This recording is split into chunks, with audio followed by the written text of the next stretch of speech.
It was a crisp morning in Los Angeles, and the sun had just begun to cast its golden rays over the city. Inside a courtroom, the tension was palpable. People shuffled in and out, whispers echoed through the hallways, and the air was thick with anticipation. At the center of it all, Elon Musk sat quietly, his usual confident posture now a little more reserved. His reputation was on the line. Today wasn't just another day for Musk, it was the day he would have to face the consequences of his actions. For years, he had been untouchable, a billionaire genius, a visionary who built companies from the ground up, Tesla, SpaceX, and countless innovations that reshaped entire industries. He had been hailed as a savior of the future, a man who could make the impossible possible. But today, he wasn't in the boardroom or standing on a stage giving another TED Talk. He was sitting in a courtroom, facing serious charges. Hit subscribe and leave a comment with where you're watching from. This story might just spark a new beginning. What's one thing that always pushes you forward, even when things get tough? The voice from the documentary-style introduction echoed in his mind. It was a reminder of how many people were watching this unfold, how much was at stake, not just for him but for the people who looked up to him. The courtroom doors opened with a creak, and everyone stood as the judge entered. The Honorable Judge Helen Grant, a figure known for her sharp wit and even sharper rulings, stepped onto the bench. The whispers died down immediately. Judge Grant wasn't the kind of person who let anyone get away with anything. Musk had faced her once before in a smaller matter, but today, this was different. This time, the world was watching. Elon couldn't help but feel a knot tighten in his stomach. He had been through so much in his life, risks, failures, successes. But this trial? It felt different.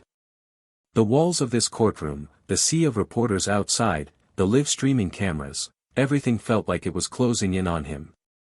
His usual calm demeanor was starting to crack.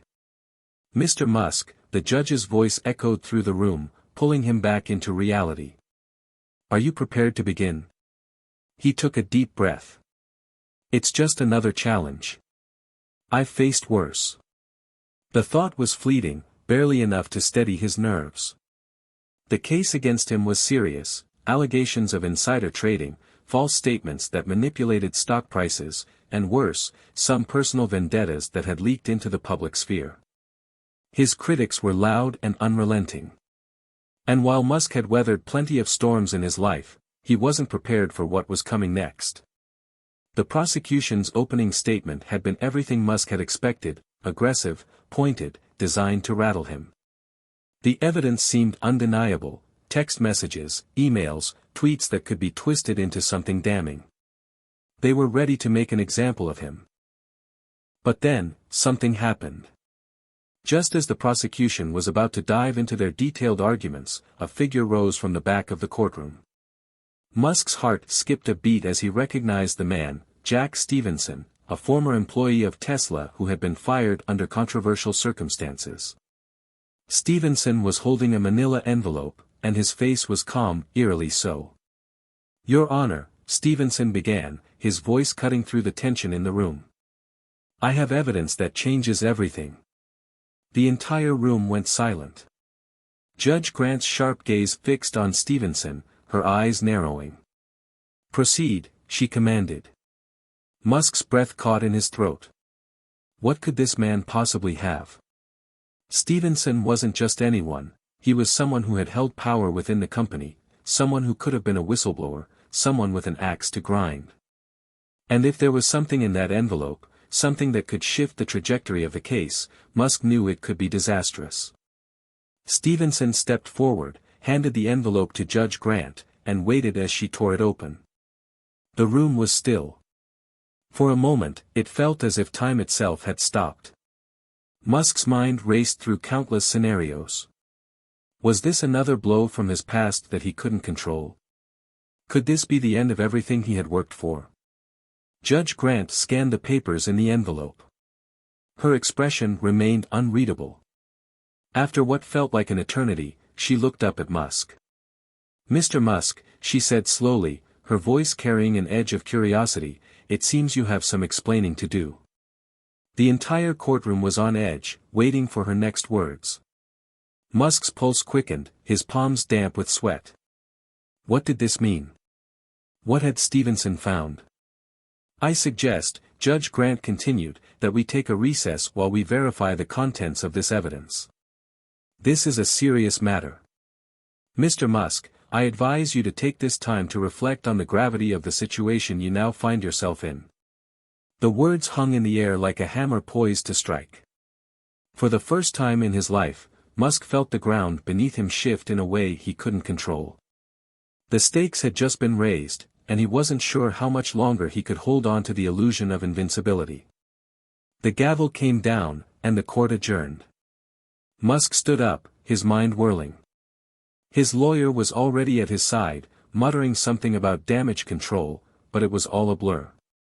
He had no idea what Stevenson had uncovered, but one thing was certain: this trial had just taken a turn he hadn't expected.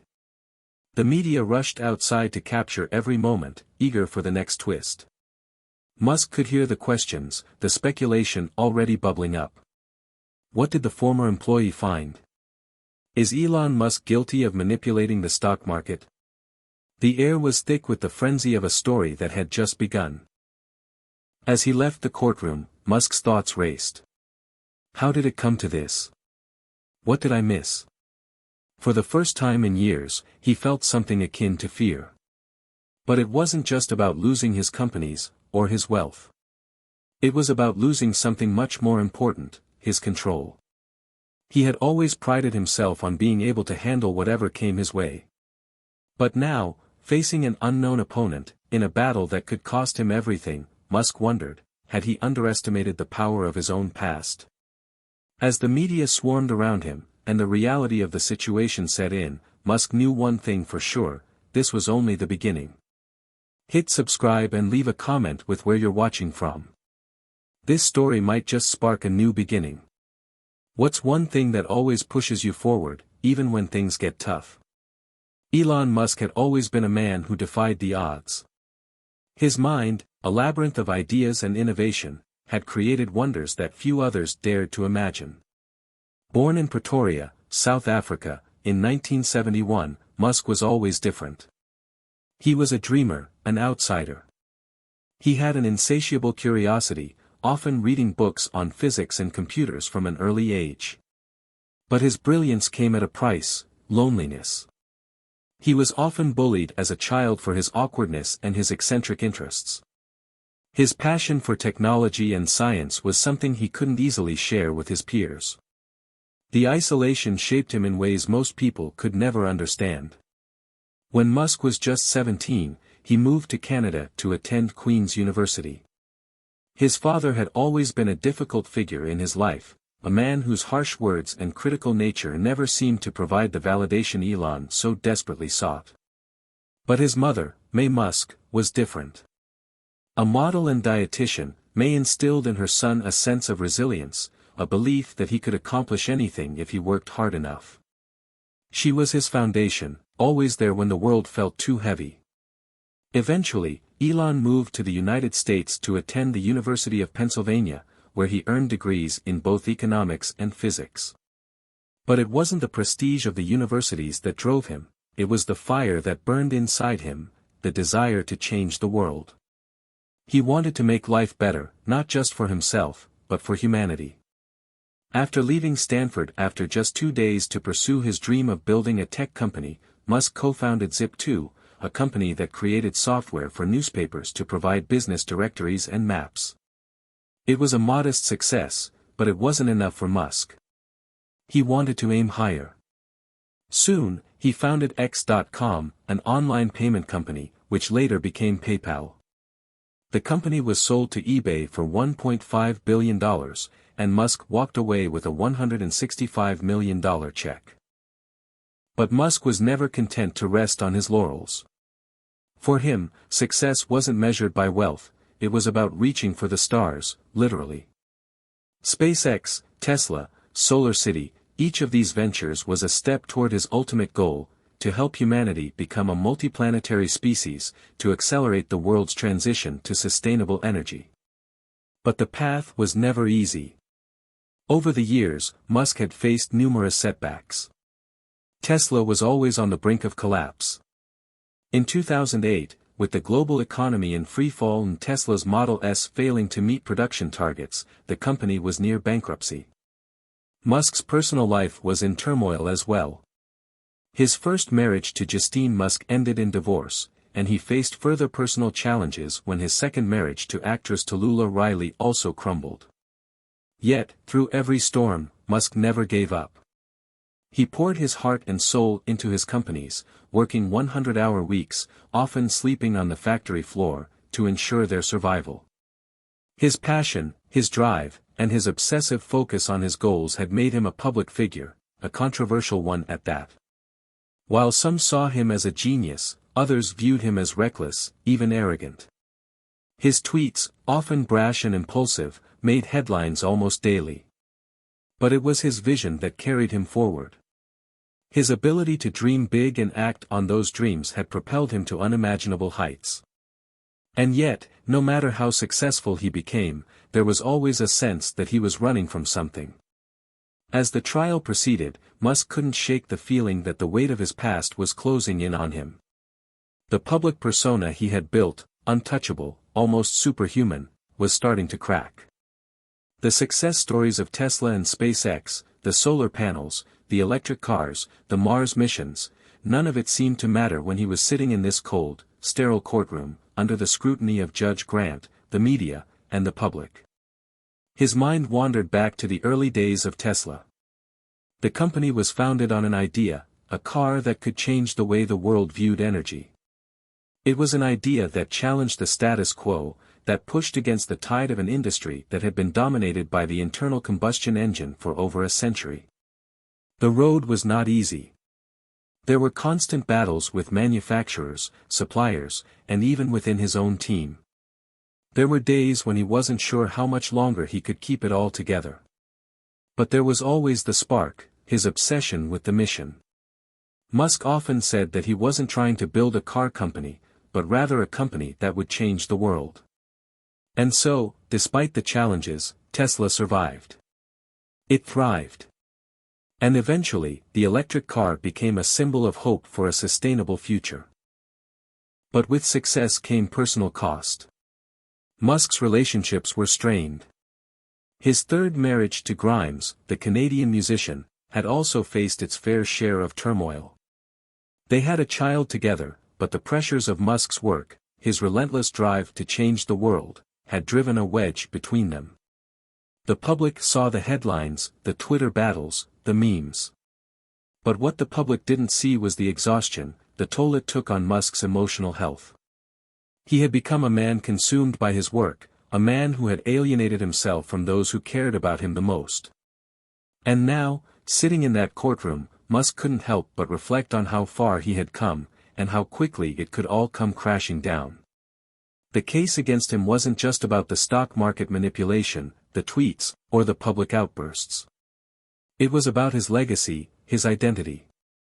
He had spent his life building an empire, but now it seemed like it might crumble under the weight of his own actions. Outside the courtroom, the media frenzy was reaching a boiling point. News outlets were speculating wildly, some questioning whether Musk was guilty of fraud, while others painted him as the victim of a conspiracy. As the cameras flashed and reporters shouted questions at him, Musk couldn't escape the feeling that he was trapped.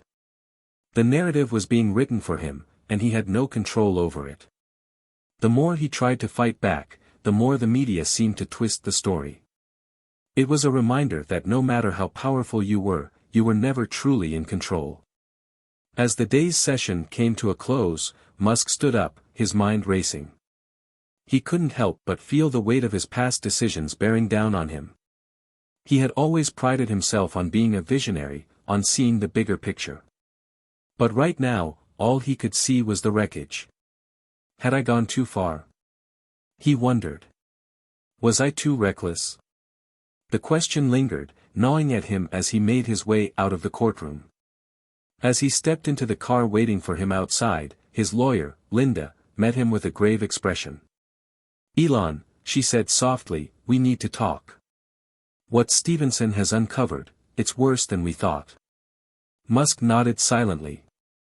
The trial was just beginning, but the journey to reclaim his reputation, and perhaps even his freedom, was going to be far more difficult than he had imagined. The days following the revelation of the mysterious evidence felt like an eternity. Elon Musk couldn't escape the constant swirl of questions that buzzed in his mind. What had Stevenson uncovered? And why had it been kept secret for so long? The courtroom, the media, and even his own lawyers were all on edge, waiting for the next move. But it was the uncertainty, the not knowing, that gnawed at him the most. The morning after the recess, Musk arrived early at the courthouse, his face drawn with exhaustion. He had barely slept, plagued by the haunting thought that everything he had worked for could collapse in an instant. His lawyer, Linda, was already waiting for him outside the courtroom, her face tight with worry. "Elon," she said in a hushed tone as they walked together, "I've seen the evidence. It's bad. Really bad." Musk's heart sank, but he refused to show it. "What exactly are we dealing with?" Linda glanced around, ensuring no one was listening. "It's a series of emails. Correspondence between you and a few key figures from Tesla's early years, some of them were less than legal. They show an attempt to manipulate the stock price, but more importantly, they suggest a cover-up. If they get into the wrong hands, it'll be hard to spin this in any way that saves you." The words hit Musk like a slap across the face. He had always tried to keep Tesla above board, to do things the right way. He knew the challenges, he had lived through the sleepless nights, the sacrifices, the endless negotiations. He had always put the mission first. But this was something else entirely. How did Stevenson get these? Musk asked, his voice barely a whisper. "I don't know yet," Linda admitted. "But we need to find out quickly. If Stevenson is playing his cards right, he could destroy your entire empire with these." The idea that someone like Stevenson, an ex-employee who had once been part of Musk's inner circle, could betray him in such a way was almost unfathomable. Musk had built his companies on the foundation of trust in his employees, in his vision, and in the relationships he had cultivated over the years. The thought that someone might have been secretly plotting against him, gathering evidence to bring him down, was a betrayal of the worst kind. Musk couldn't help but feel that old familiar ache, the feeling of being alone in the world. He remembered a time when it had been just him, a small team, and a dream. Back when Tesla was on the verge of collapse, when investors doubted him, when the press mocked him. There had been no safety net. No one to catch him when things went wrong. He had built it all from the ground up, against the odds, and now it felt like it was all unraveling before him. As he walked into the courtroom, he couldn't shake the feeling that everyone was staring at him. The press had already taken their seats, their cameras poised, waiting for the next bombshell. The courtroom had a cold, sterile atmosphere, and the seats felt too close, too suffocating. He was supposed to be a leader, a visionary, but in this moment, he was just a man facing the consequences of his actions. And the pressure was unbearable. When the judge entered, everyone stood. Judge Helen Grant was known for her no-nonsense approach, and as she took her seat, her gaze immediately landed on Musk. There was a sharpness in her eyes, a sense of authority that demanded respect. He had never been intimidated by judges before, but there was something different about her. Something that told him she wasn't here to play games. "Mr. Musk," she began, her voice carrying the weight of the entire courtroom, "the evidence presented to the court yesterday has raised serious questions. You are accused of manipulating stock prices and intentionally deceiving investors. How do you respond to these allegations?" Musk cleared his throat, his mouth dry. He had prepared for this moment, but hearing the charges laid out so plainly made it all the more real. He glanced at his lawyer, Linda, who gave him a subtle nod of encouragement. "I deny all accusations, Your Honor," Musk replied, his voice steady but strained. "I've always acted in the best interest of my company and its shareholders. The idea that I would engage in fraudulent activity it's simply not true." The judge's eyes didn't leave him. She didn't look convinced. You understand, Mr. Musk, that these allegations are serious. If you're found guilty, the consequences could be severe, not just for you, but for the companies you've built. The world is watching. Musk swallowed hard. He had known the stakes from the beginning. But now, hearing the judge's words, it felt like the weight of the world was pressing down on him. He had always been able to face adversity head-on, to navigate the storm. But this was different. The public's perception of him was changing. His reputation, his legacy, everything was on the line. As the trial continued, the prosecution presented more evidence, emails, text messages, and even social media posts that seemed to confirm their case. Musk felt the walls closing in. He had been reckless with his words, with his actions, and now it was coming back to haunt him. But just when it seemed like there was no way out, the defense team made an unexpected move. Linda stood up and requested permission to present new evidence that, in her words, would exonerate Musk. The room fell silent. Judge Grant raised an eyebrow, clearly intrigued. What evidence are you referring to, Ms. Collins? Linda nodded at the court clerk, who handed her a thick stack of papers. She walked toward the judge, and the room seemed to hold its breath as Linda placed the documents in front of Judge Grant. This, Linda began, is a series of communication between Mr. Musk and several key figures within Tesla and SpaceX. It's not just any communication, it's proof that these alleged actions were misinterpreted. The emails presented by the prosecution were taken out of context, and we have the full transcripts here to show the truth. The judge glanced at the documents, flipping through them with practiced ease. She looked up at Linda, then at Musk. For the first time, there was a glimmer of doubt in her eyes. Mr. Musk, she said, her voice softer now, this new evidence could change everything. But I need to be sure. We will need time to verify these claims. The courtroom buzzed with a mixture of disbelief and curiosity. The prosecution seemed momentarily thrown off balance, unsure of how to respond.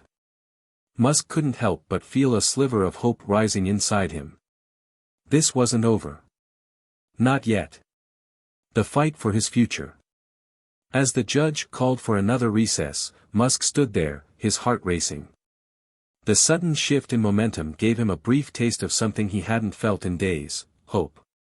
But he knew this wasn't over. The battle was far from won. The new evidence might change the course of the trial, but it wouldn't erase the damage that had already been done to his reputation. The damage that had been done to his companies. To everything he had built.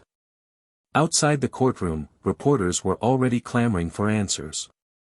They wanted to know what the new evidence was, what it meant for Musk, for Tesla, for SpaceX.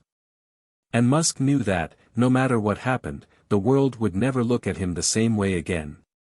But for now, he had a fighting chance. And that was all he could ask for. The days that followed the introduction of new evidence were filled with anticipation and tension. The courtroom felt like a pressure cooker, each moment more charged than the last. Musk's legal team worked tirelessly to ensure that every detail of the new evidence would be ironclad, hoping to turn the tide in their favor.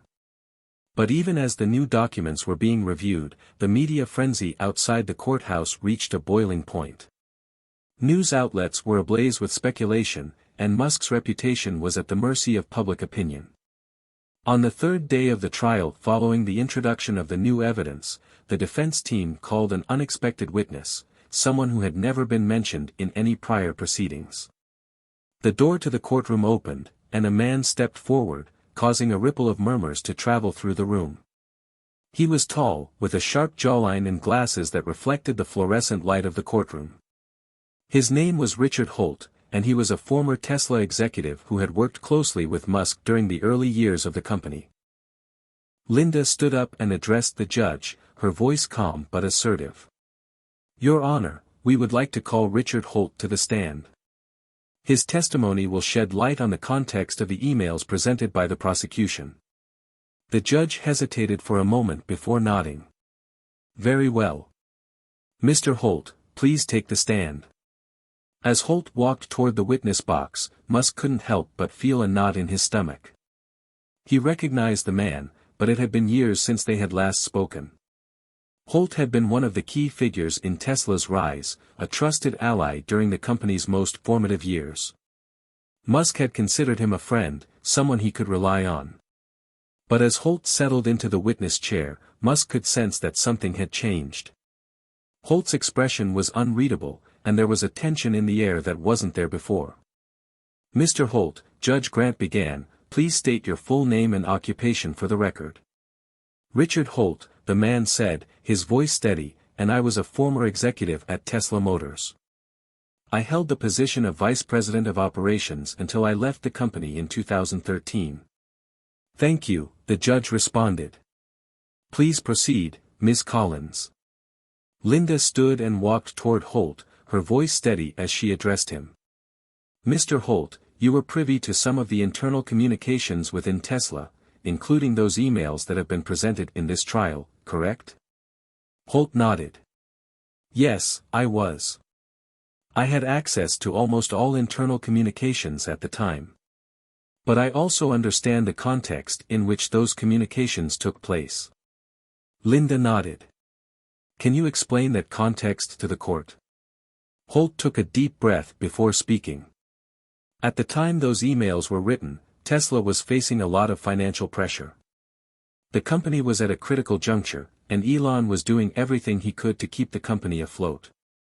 There were a lot of conversations about how to manage the stock price, but there was never any intention to manipulate or deceive anyone.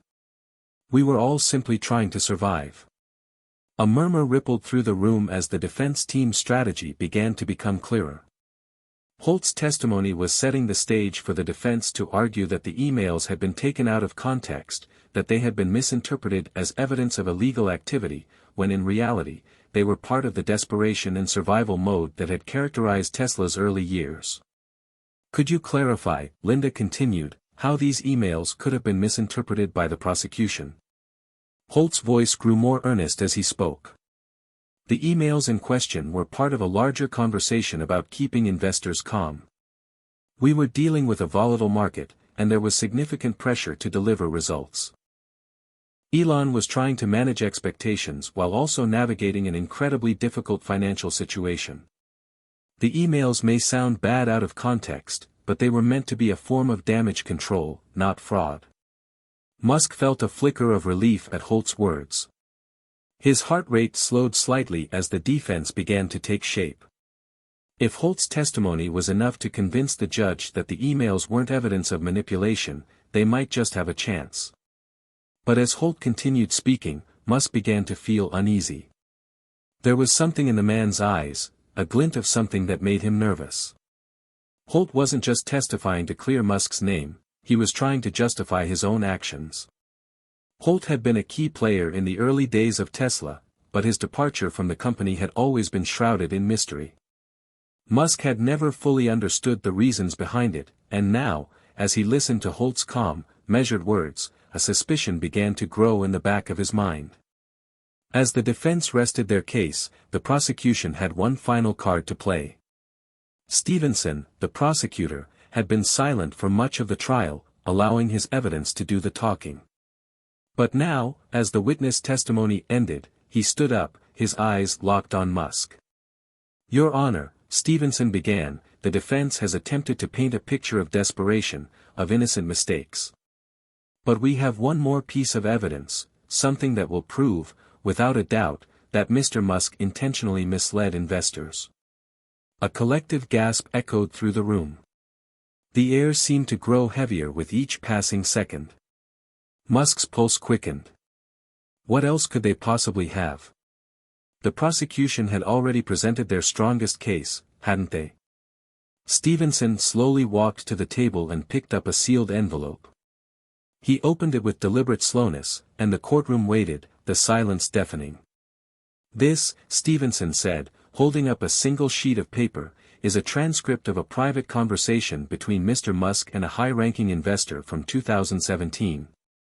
In this conversation, Mr. Musk explicitly states that he had control over the stock price, and that he intended to manipulate it to keep Tesla's value high. This is not the desperate language of a man trying to keep his company alive, it is the calculated decision of a man who was knowingly deceiving the public. Musk's stomach dropped. His worst fears were coming true. The room fell into stunned silence as the prosecution handed the transcript to Judge Grant. For the first time in the trial, Musk felt completely unmoored. The walls that had once seemed so solid were beginning to crumble, and there, in front of him, was the moment he had been dreading, the proof that would destroy everything he had worked for. As the judge read the transcript, Musk tried to steady himself, but his mind raced. This was it. The pivotal moment. If the court accepted this evidence as legitimate, it would be the end. He couldn't deny the words on the page. But there was something about this evidence that didn't sit right with him. A gut feeling told him this wasn't the whole story, that there was more to this conversation than what Stevenson was presenting. But as the judge lowered the transcript, her gaze shifting from the document to Musk, he knew that the journey ahead was going to be harder than he ever imagined. The courtroom was electric with tension. Musk's chest tightened, his breathing shallow as he watched Judge Grant scrutinize the transcript that Stevenson had presented. The evidence, a private conversation, allegedly between Musk and a major investor, seemed to seal the case. It was damning. For the first time since the trial began, Musk felt the full weight of his own vulnerability. The empire he had built from nothing, the countless hours of blood, sweat, and sacrifice, all of it seemed to hang in the balance. Mr. Musk, Judge Grant's voice rang out, sharp and unforgiving, this new evidence is undeniably significant. The implications are severe. This transcript, if authentic, suggests deliberate manipulation of stock prices, which is a serious violation of federal law. How do you respond to this? The room was silent, the only sound the distant hum of the air conditioning. Musk's throat felt dry, his tongue stuck to the roof of his mouth. He had prepared for many things during this trial, but he hadn't prepared for this. He had no defense for what was on that piece of paper. It was damning, and the reality of his situation hit him with the force of a sledgehammer. Musk's voice cracked, and he paused to steady himself. He had always been able to face challenges head-on, to come out on top, but this felt different. There was no quick solution, no clever spin to get him out of this. This was the moment when all the lies, the half-truths, and the careful projections would come crashing down. I never intended to mislead anyone, Musk finally said, his voice thick with emotion. If my words were taken out of context, I deeply regret it. I've always tried to do what's best for Tesla, for SpaceX, for everyone who believed in me. But his words hung in the air, faint and fragile. The damage was done.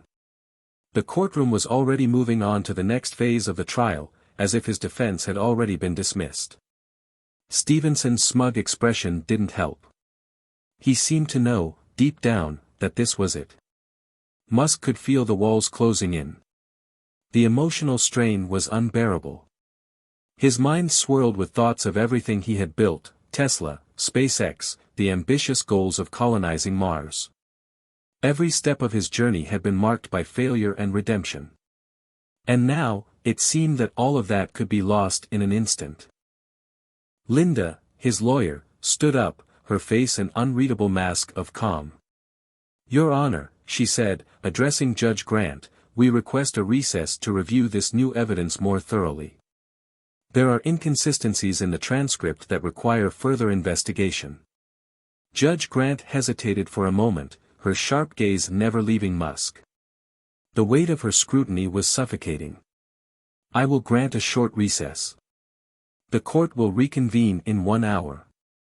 As the court adjourned, Musk stood up slowly, his legs feeling like they were made of lead. He needed to clear his head, to think. He couldn't let this moment define him, not without a fight. But as he made his way to the side of the courtroom, away from the press and the stares of everyone around him, he saw a familiar face. It was Richard Holt, the very man who had provided testimony in his defense. Musk had barely spoken to him since he had stepped onto the witness stand, but now, seeing him standing alone in the hallway, something about Holt's posture made Musk uneasy. "Mr. Holt," Musk called out, his voice quieter than usual. Holt turned, his eyes meeting Musk's with an expression that was hard to read. It wasn't the warmth or camaraderie Musk had once known. There was something cold and calculating behind his gaze. "Elon," Holt said, his voice almost a whisper, "we need to talk." Musk felt a chill run down his spine. "What is it?" he asked, his words betraying the uncertainty that gnawed at him. "I didn't want to do this," Holt continued, taking a step closer. "But I have to tell you the truth about the transcript. It's not what it seems. And if you don't act quickly, you'll lose everything." Musk's heart raced, the blood draining from his face. "What do you mean? That conversation was real, right?" Holt shook his head. "It wasn't real, at least, not in the way the prosecution is presenting it. It's been doctored. The conversation was manipulated. I was there when it happened, Elon. I was part of it." Musk recoiled, unable to process what he was hearing. "What are you talking about? Why would you let them do this?" Holt's eyes flicked nervously to the side before meeting Musk's again. "I didn't have a choice. Stevenson, he's been blackmailing me. He's got something on me, something I can't afford to let the world find out. That conversation you saw, it was staged. I don't know how they got to it, but they're using me. And I couldn't stay silent any longer." Musk's head spun. He had trusted Holt, once considered him a friend. But now, Holt's betrayal cut deeper than any of the allegations the prosecution had thrown at him. "You've been lying to me all along. Why didn't you tell me?" "I couldn't, Elon. I had no choice. But now, it's too late. They're too deep into this, and if I tell the truth, everything I've worked for will come crashing down too. They'll destroy me just as they're trying to destroy you." Musk stood there, frozen, his mind racing. Holt's confession changed everything. If what he said was true, then the prosecution's entire case was built on a lie. A fabricated piece of evidence. But Holt had his own demons, and trusting him could be just as dangerous as not trusting him at all. The room seemed to close in on Musk. He had always been a man of action, a man who faced challenges head-on. But this was more than he could handle alone. The truth, no matter how painful, was the only thing that could save him now. "Thank you for telling me," Musk said, his voice barely above a whisper. "But I need to go back in there. I need to finish this." As Holt watched him leave, Musk knew that his next steps were crucial. This trial was no longer just about proving his innocence. It was about uncovering the truth, no matter the cost. The courtroom doors creaked open as Musk walked back to his seat, the faces around him silent, expectant. He could feel the eyes of the world upon him. There was no going back. The next hour would decide everything. The courtroom was unnervingly quiet as Musk took his seat, his heart hammering in his chest. His mind raced as he processed everything that had just transpired in the hallway. Holt's confession had torn through his world like a wrecking ball, leaving him stunned and uncertain. But there was no time to dwell on it. The trial was not going to wait for him to catch his breath. Judge Grant's stern gaze locked onto Musk as she called the court to order, the moment of suspense hanging thick in the air. "Mr. Musk," she said, her voice echoing through the room, "the court has reconvened. You are allowed to respond to the new evidence presented by the prosecution, if you wish." Musk stood up slowly, his legs feeling like lead, the weight of the moment pressing down on him. He knew the eyes of the world were upon him. The media, the investors, the public, all of them waiting for him to make his next move. It was a moment that would define him, for better or for worse. He cleared his throat, his voice shaking but determined. "Your Honor, what you have in front of you, this so-called transcript, is not the truth. It has been manipulated, taken out of context, and twisted into something it was never meant to be. I stand here today, not just to defend myself, but to set the record straight. I will not let a lie destroy everything I've worked for. The room was silent, the weight of his words hanging in the air. He could feel the tension building again, but this time, something inside him shifted. It was a surge of defiance, of resilience. This was no longer just about the trial, it was about the truth, the one thing that Musk had always stood by, no matter how difficult the journey had been. Mr. Musk, Judge Grant said, her tone measured but curious, you are making a serious claim. Do you have evidence to back up your statement? Musk nodded, his mind still processing the new reality that had been thrust upon him. He turned to Linda, who was already prepared, her calm demeanor belying the storm that had just erupted in their lives. She passed him a stack of documents, and he walked forward to the witness stand, his hands trembling as he held the papers out to the judge. Your Honor, Musk said, his voice steadying, I have here evidence that directly contradicts the claims made by the prosecution. I'm prepared to expose the truth. But I need to make one thing clear, this isn't just about me. It's about everything we've built. Tesla, SpaceX, they're bigger than me, bigger than any individual. And I will do whatever it takes to protect them. The judge took the documents, scanning through them carefully. The courtroom was still, the only sound the rustle of paper as the judge examined the new evidence. Musk stood there, waiting for her verdict, knowing that this was the make-or-break moment. If this evidence was accepted, it could clear his name. If not, it would be the end of everything. As Judge Grant finished reviewing the documents, she slowly lifted her gaze. Mr. Musk, she said, her voice calm but with an undercurrent of authority, I have reviewed this new evidence, and I must admit, it raises some very serious questions about the authenticity of the transcript presented by the prosecution. Musk's heart skipped a beat. Was it possible? Could this be the break he needed? The judge continued, however, before I make any decisions, I will allow the prosecution to respond. Mr. Stevenson, you may proceed. Stevenson rose, a look of arrogance on his face as he approached the stand. Your Honor, he began, his voice confident and steady, while we acknowledge the new evidence presented by the defense, it does not change the fact that Mr. Musk has a history of making false statements to the public. We have enough evidence to prove that he misled investors for personal gain. The actions of Mr. Musk are not those of an innocent man, they are the actions of someone who will do anything to protect their financial interests. Musk felt a surge of anger, but he kept it in check. He had dealt with worse than Stevenson. The man's words were hollow, and Musk could see the desperation in his eyes. Stevenson was grasping at straws, and Musk knew it. I'm not here to defend my financial interests, Musk said, his voice rising, his confidence returning. I'm here to defend the truth. The truth is that the prosecution has manipulated evidence, and I will not let this go unchecked. The courtroom was on edge as Musk's words sank in. The truth, as painful as it might be, was starting to gain traction. The jury, who had been quiet observers up until now, began to shift in their seats.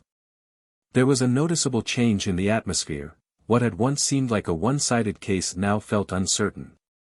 Musk's words had struck a chord. And Linda was ready to capitalize on this momentum. Your Honor, Linda spoke up, her voice sharp and filled with conviction, we would like to call another witness to the stand, a witness who can verify the authenticity of the new evidence we've presented. This is not a one-man defense. We have experts who can back up our claims. Judge Grant looked at Linda, then at Musk. Very well, she said, but this will be the final witness of this trial. Make your case. Musk could feel the tension in the air, but he knew this was his chance. This was the moment that would define his future, not just in this courtroom, but in everything he had worked for. He nodded at Linda, and she immediately called for the final witness. A moment later, a man stepped into the courtroom, a figure Musk recognized all too well. It was John Barnes, a renowned expert in forensic accounting and digital evidence. He had been an ally to Musk for years, helping to verify the financial records of both Tesla and SpaceX. "Mr. Barnes," Linda began, "can you explain to the court how the evidence presented by the prosecution was manipulated?" John Barnes adjusted his glasses and looked at the judge. "Yes, Your Honor. Upon reviewing the transcript provided by the prosecution, I found several inconsistencies, unexplained gaps in the timing of the conversation, altered phrasing, and discrepancies in the metadata associated with the document. This transcript was not the original record of the conversation. It was tampered with, likely to create the appearance of misconduct." Musk exhaled deeply, a rush of relief flooding through him. This was it. The final piece of the puzzle had been placed into place. The room was electric as the implications of Barnes' testimony sank in. The prosecution was caught in a lie. For the first time since the trial had begun, Musk felt a sense of hope, a glimmer of the possibility that he could walk out of this courtroom with his name intact. Judge Grant took a moment to review the evidence once more, her gaze lingering on the transcript, then shifting to the faces in the courtroom. The decision was clear. "Mr. Musk," she began, her voice unwavering, "after careful consideration of all the evidence, I find that the prosecution's case is not supported by credible testimony. The evidence presented by the defense, including expert testimony, has successfully cast doubt on the authenticity of the crucial documents. As such, I am ruling in favor of the defense.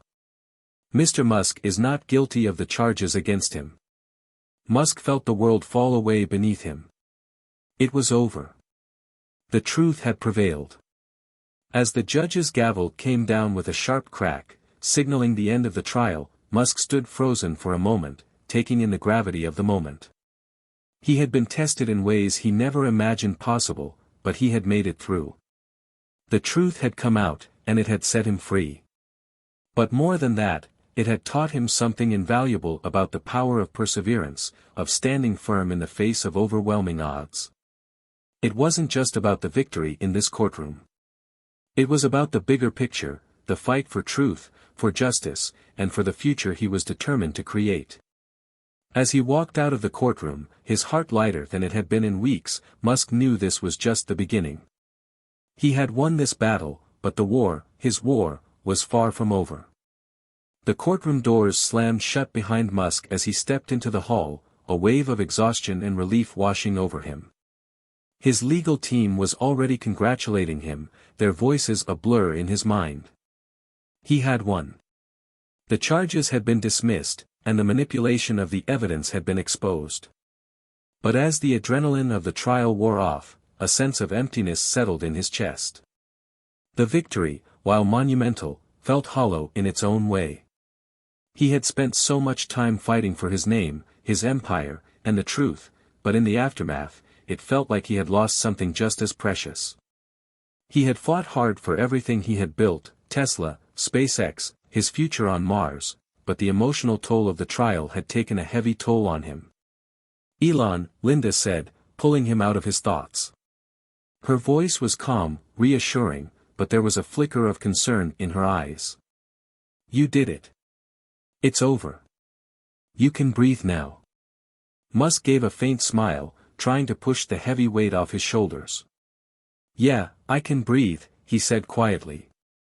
"But I feel like I'm standing on the edge of something I can't quite see yet."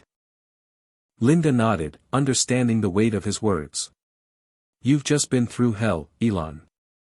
The fight you went through, it's bound to leave scars. But you've come through it stronger. And you've shown everyone the truth." Musk ran a hand through his hair, his mind still in a daze. "I can't help but feel like I've lost something along the way. I mean, I didn't expect this to be easy, but I never thought it would take so much from me. And I don't just mean the trial." There was a pause, and Linda looked at him, her expression softening. "I get it. The trial was about the truth, but there's more to it, isn't there?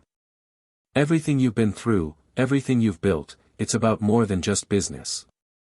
It's about your vision for the future. You're a man on a mission. And that doesn't stop, no matter what happens." Musk stared out the window of the courthouse, his mind drifting to the bigger picture. SpaceX's mission to colonize Mars, Tesla's push to revolutionize electric vehicles, he had always been driven by a vision that reached far beyond the confines of Earth. But now, the future felt more uncertain than ever. The buzz of the media outside the courthouse was deafening. The reporters, the cameras, the flashing lights, everything had returned to normal, as if the chaos of the trial had never happened.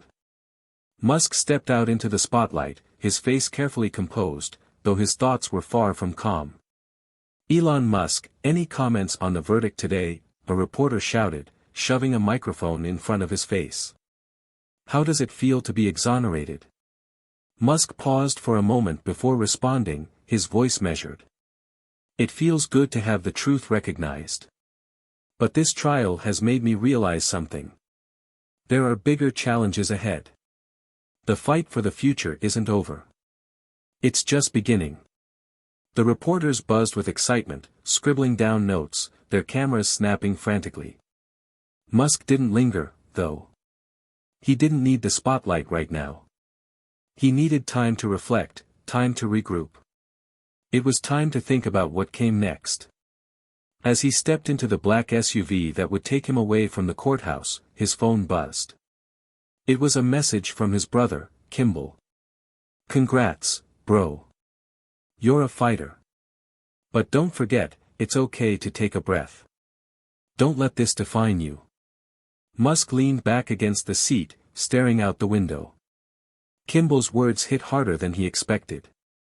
It was true, he had spent so much time focused on the fight that he had forgotten to live in the moments between the battles.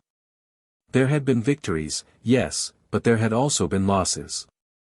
And somewhere along the way, he had lost sight of the bigger picture. Musk arrived back at his private residence, the weight of the world still sitting heavy on his shoulders. He knew that the next few days would be crucial. The media frenzy was just beginning, and he would need to address his next steps carefully.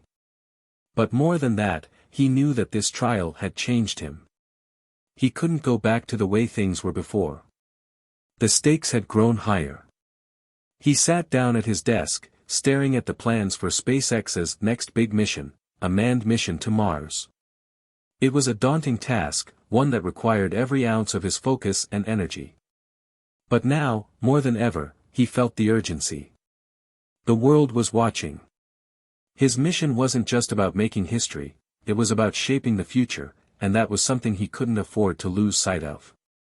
The phone buzzed again. It was an unknown number.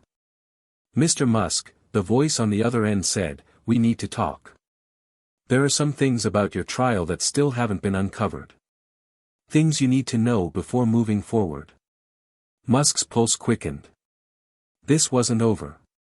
The feeling of unease from the trial was creeping back into his mind. There were still forces at play, things lurking beneath the surface, waiting to strike. He couldn't let his guard down. Not now. Not when the stakes were so high. "Who is this?" Musk asked, his voice steady despite the growing tension in his gut. "It's someone who's been following the case closely," the voice replied. "I think you need to hear what I have to say." Musk felt the familiar, gnawing feeling of uncertainty. Was this another game? Another trap? But he didn't have time to second guess. The future awaited, and he had to be prepared for whatever came next. The mission hadn't changed, but the road ahead was more treacherous than ever. "Fine," Musk said, his voice resolute. "Tell me what you know." The line went quiet for a moment before the voice responded, "Meet me tomorrow. I'll tell you everything." As Musk hung up, he knew that the world outside his window was not the only battlefield he would face. There were bigger players involved, hidden forces that were working in the shadows. And he couldn't afford to ignore them if he hoped to achieve his vision. The trial was over, but the real fight was just beginning. Musk took a deep breath and looked back at the plans for Mars. This was his legacy, and nothing, would stop him from reaching that red planet. He stood up from his desk, a renewed sense of determination flooding through him. He had been tested, betrayed, and pushed to the brink, but he had survived. And now, it was time to refocus. Time to move forward, no matter the obstacles. As he walked out of his office, ready to face whatever came next, one thing was clear: the fight for the future wasn't just about business. It was about something much bigger, a vision for humanity, for progress, and for survival. And no matter what the cost, Elon Musk would see it through to the end. The evening air was cool as Musk stepped out of his residence, the faint glow of the streetlights casting long shadows on the ground. His mind buzzed with everything he had learned in the past few hours, and the conversation with the mysterious caller only heightened his unease. Whoever it was had dropped a bombshell. There were still things about the trial that had been concealed, things that, if exposed, could change the course of his entire future. Musk had always known that there were hidden forces behind the scenes, but this felt different. There was a sense of urgency now, something far more insidious. The fight for truth had been exhausting, but this felt like something more dangerous, something that could destroy not just his reputation, but the very foundations of the companies he had built. He slid into the sleek black car waiting for him, the engine hums breaking the silence. His driver, a stoic figure, didn't ask questions. Musk knew his mind was elsewhere, his thoughts still tangled in the mystery of the call. As they drove through the winding streets of the city, the world outside seemed distant, as if the bustling life around him was part of a movie he wasn't fully a part of. His thoughts kept drifting back to that voice on the phone. The caller had promised to meet him tomorrow. But what was it they knew that Musk didn't? The next day, Musk stood outside an unmarked building, the meeting spot given by the mysterious caller. The place was nondescript, a dull, gray office building wedged between two more prominent structures. It looked like the type of place where nothing important ever happened. But Musk knew better. In his line of work, he had learned to trust his instincts. And they were telling him that something was off. He checked his watch and glanced around once more. There were no signs of surveillance, no obvious security personnel, but Musk was hyper-aware. If someone was watching, they were good at staying hidden. Still, he wasn't here to waste time. If what this person had to say was important, then he needed to hear it. The door to the building creaked open as Musk stepped inside. He was greeted by a man in his mid-40s, dressed in a plain black suit, his face partially obscured by the shadows of the hallway. The man didn't introduce himself. Instead, he simply gestured for Musk to follow him down a narrow corridor. "Mr. Musk," the man said, his voice low and serious. "I trust you're ready for the truth." Musk nodded, his heart rate picking up slightly. "I don't have time for games. Tell me what you know." The man led him into a dimly lit room, where a single table sat in the center. On it was a folder, thick with papers. The man took a seat at the table, and Musk followed suit, the tension between them palpable. "The truth you're seeking goes deeper than you realize," the man began, sliding the folder toward Musk. "The trial, the evidence, it was all a smokescreen. You've been played." Musk's brow furrowed. "What are you talking about?" The man opened the folder and slid a series of documents toward him. "This," he said, pointing to the first sheet, "is a list of transactions. Not the ones that were part of your trial, but the ones leading up to it." Musk's pulse quickened as he scanned the pages. They detailed a series of financial transfers, millions of dollars flowing between various accounts, all of which had connections to key players in his trial, both in the prosecution and among his so-called allies. "These are bribes," the man said flatly. "Someone paid off people within your company to sabotage you. These transactions linked directly to key figures who orchestrated the smear campaign. And it's not just about you. It's about control over the future of your companies." Musk's mind raced as he absorbed the information. His gut twisted. He had always known that there were powerful forces working against him, people who would stop at nothing to undermine his vision. But this was different.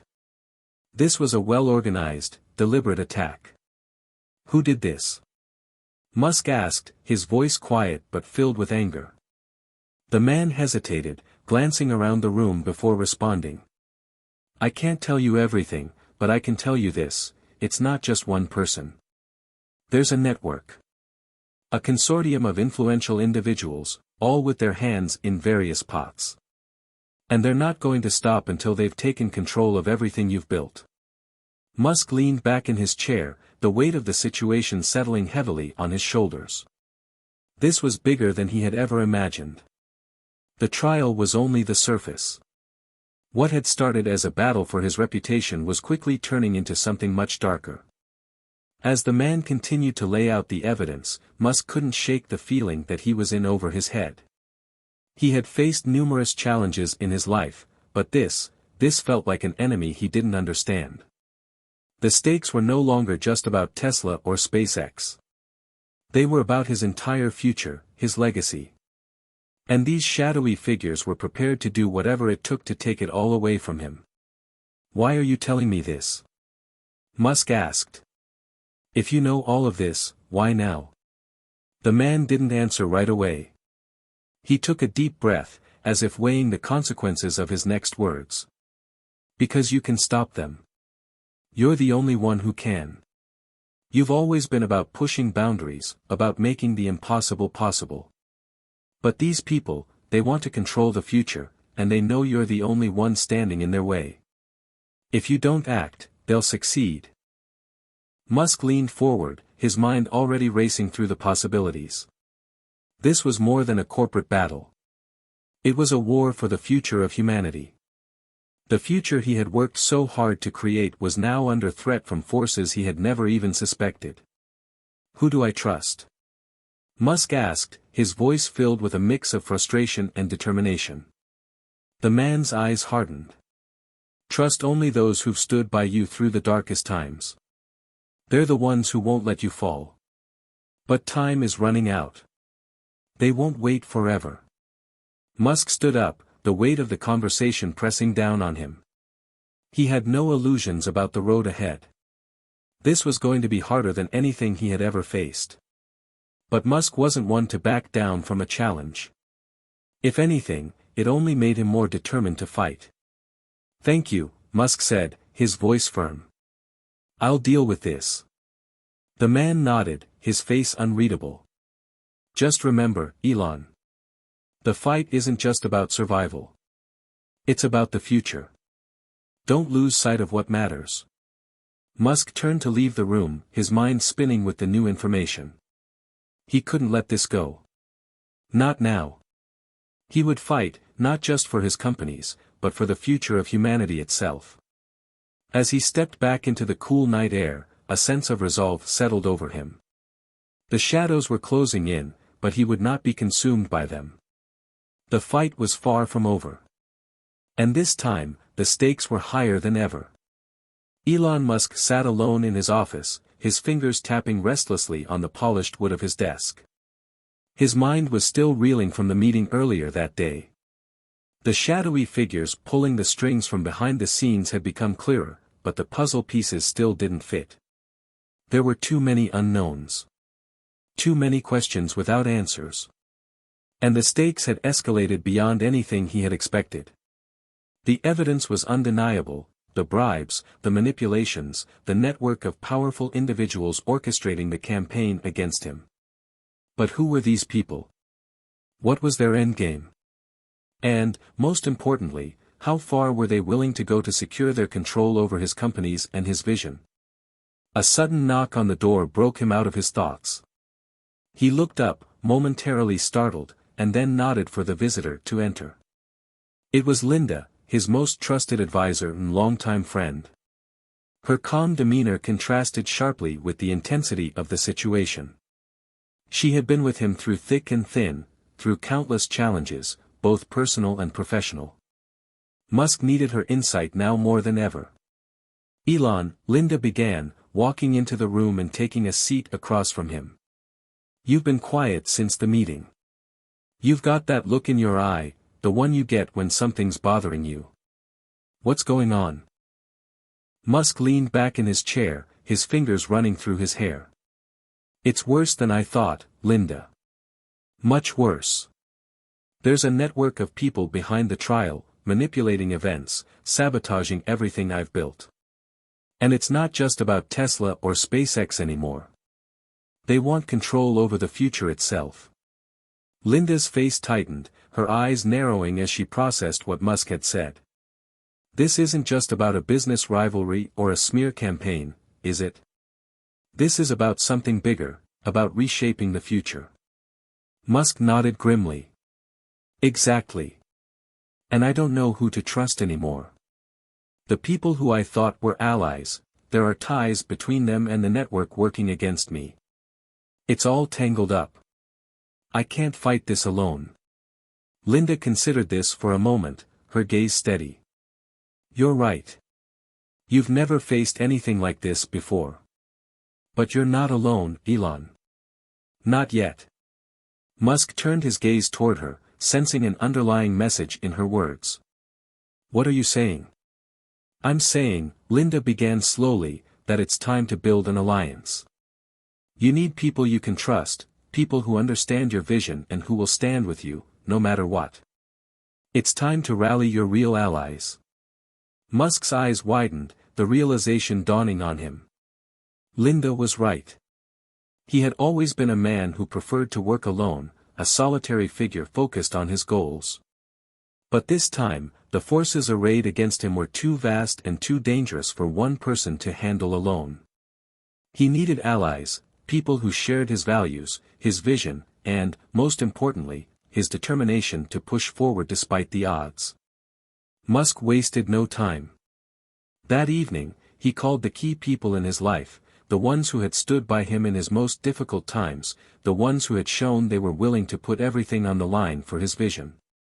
First, he called Kimball, his brother, a man who had been with him through thick and thin, even if they had occasionally disagreed on the direction of their ventures. Kimball picked up on the second ring. Hey, Elon, Kimball's voice was light, but Musk could tell he sensed the seriousness in his tone. What's up? I need your help, Musk said, cutting straight to the point. I'm dealing with something bigger than anything I've faced before, and I can't fight it alone. There was a pause on the other end. Then Kimball's voice, filled with determination, responded, You've always got me, Elon. Always. What do we need to do? Musk allowed himself a brief sigh of relief. We need to build an alliance. It's not just about Tesla or SpaceX anymore, it's about something bigger. A vision for the future. And we can't let these people take control of it. I need people I can trust. Can you help me reach out to them? Kimball was silent for a moment. I'll make the calls. Let's start putting the pieces together. Next, Musk reached out to a few other key players in his circle, people like J.B. Straubel, his co-founder at Tesla, and Gwynne Shotwell, the president of SpaceX, both of whom had been critical in the early stages of his companies. They were loyal and fiercely dedicated to the mission, but this new threat was something entirely different from anything they had encountered before. Within hours, Musk had set up a meeting with the core members of his inner circle. It was time to take action. The next morning, Musk convened a private meeting in a secure location, his personal conference room at Tesla headquarters. The room was large, minimalist, with large windows overlooking the bustling factory floor below. It was a place where decisions were made that would shape the future, and today, the decisions that would be made here could change the course of history. Musk stood at the head of the table, his eyes scanning the faces of the men and women seated before him. Kimball was there, as was J.B., Gwynne, and a few other trusted advisors. Each of them had heard the news by now, and the gravity of the situation was clear. But it wasn't just the threats Musk was concerned with. It was the future of everything he had worked for. Thank you for coming on short notice, Musk began, his voice steady. I don't need to tell you that things are about to get complicated. We've been through a lot together, but what's coming is unlike anything we've faced before. Gwynne spoke first, her voice clear and focused. What's happening, Elon? We've all seen the signs. The trial, the manipulations. But what exactly are we dealing with? Musk took a deep breath. We're dealing with a group of powerful individuals, hidden behind a network of financial and political influence. They've been pulling strings, both within my companies and outside of them, to undermine everything we've worked for. They want control over the future. And if we don't act, they'll have it. There was a tense silence in the room. Musk could see the doubt and fear in their eyes, but he knew what they were capable of. These were the people who had built Tesla and SpaceX from the ground up. They weren't afraid of a challenge. We're going to take the fight to them, Musk continued. We need to expose these people, break down the walls they've built, and secure the future, not just for our companies, but for humanity. Are you with me? Kimball was the first to speak up. Always, Elon. You know I'm in. JB and Gwynn followed suit. We're with you, JB said. Let's take the fight to them. Musk's heart swelled with a rare sense of hope. This wasn't just about survival anymore. It was about creating a future they all believed in. Good, Musk said, his voice hardening with resolve. Let's get to work. We've got a world to change. The alliance had been formed. And with it, Musk felt the weight of the battle ahead grow heavier. But for the first time in a long while, he felt ready. They had the vision, the resources, and the determination to take on this shadowy adversary, and win. The room was quiet, the weight of what they were about to undertake heavy in the air. Musk stood at the head of the table, looking out at the faces of those who had pledged to help him take on the growing threat to his companies and vision. It was a moment of truth. The alliances were in place, the resources had been mobilized, and the time for action was upon them. Now, they had to turn their resolve into something tangible. We need to hit them where it hurts, Musk said, his voice resolute. The people behind this, they're powerful because they operate from the shadows. They have their fingers in every pie, political influence, financial leverage, and they're playing the long game. But they don't expect us to fight back. That's their mistake. He glanced around the room.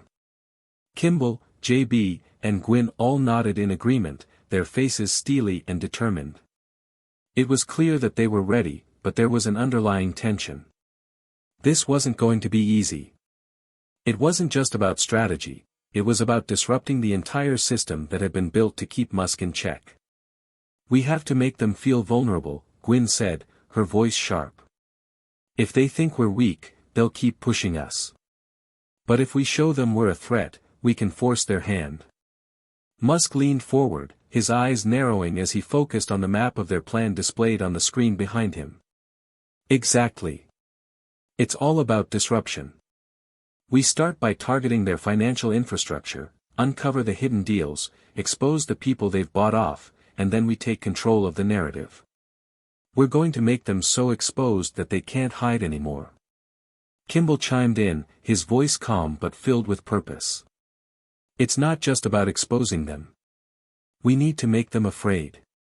If they think they can walk all over us, they'll do it. We need to show them that we can't be bullied. Musk nodded. Agreed. We'll do this by making strategic moves, targeting their alliances, sabotaging their financial backdoors, and most importantly, we expose them to the public. They've been hiding behind a wall of secrecy for too long, and it's time we tear that wall down. The strategy was twofold. Musk and his team would continue to expose the underhanded tactics being used to manipulate his companies, while simultaneously strengthening their positions in the media and public eye. Public relations, Musk knew, was a powerful weapon. Control the narrative, and you control the game. JB was already on his laptop, going through detailed financial records, tracking down the illicit deals that were feeding the enemy's power. I'll start with their financial records, he said. There are always inconsistencies, and I'm sure we can find a few cracks in their system. Good, Musk responded. Let's also focus on key players in the media. I have a few people I trust who can amplify our story, but we need to build a solid foundation of truth that no one can argue with. Gwynn was focused on the logistics of securing their companies. While you work on the media and financials, I'll make sure we're ready to weather any attacks on our operations. We can't afford to be distracted by the enemy trying to pull us down while we're in the midst of this fight." With everyone clear on their roles, the team dispersed to get to work. Musk remained behind for a moment, his mind turning over the possibilities. The game had changed. What he thought would be a simple legal battle had turned into an all-out war. But he had always thrived in adversity. It was in his nature to push through the most difficult challenges. Over the next several days, the team executed their plan. JB uncovered a series of hidden offshore accounts tied to influential figures within Musk's own company, money flows that had been carefully disguised. With each discovery, they tightened the noose around their adversaries. Every piece of information was like a small victory, a crack in the armor of the forces that sought to control him. Meanwhile, Kimball worked tirelessly to engage with their network of trusted allies, investors, politicians, and industry leaders, who would stand by them as the fight intensified. His connections were invaluable, and with each new ally brought to the table, the network of resistance against their enemies grew stronger. But the most crucial element was the media. Musk knew that the battle for public perception was as important as the financial one. He reached out to a few trusted journalists and influencers who had always supported his vision and had built strong followings.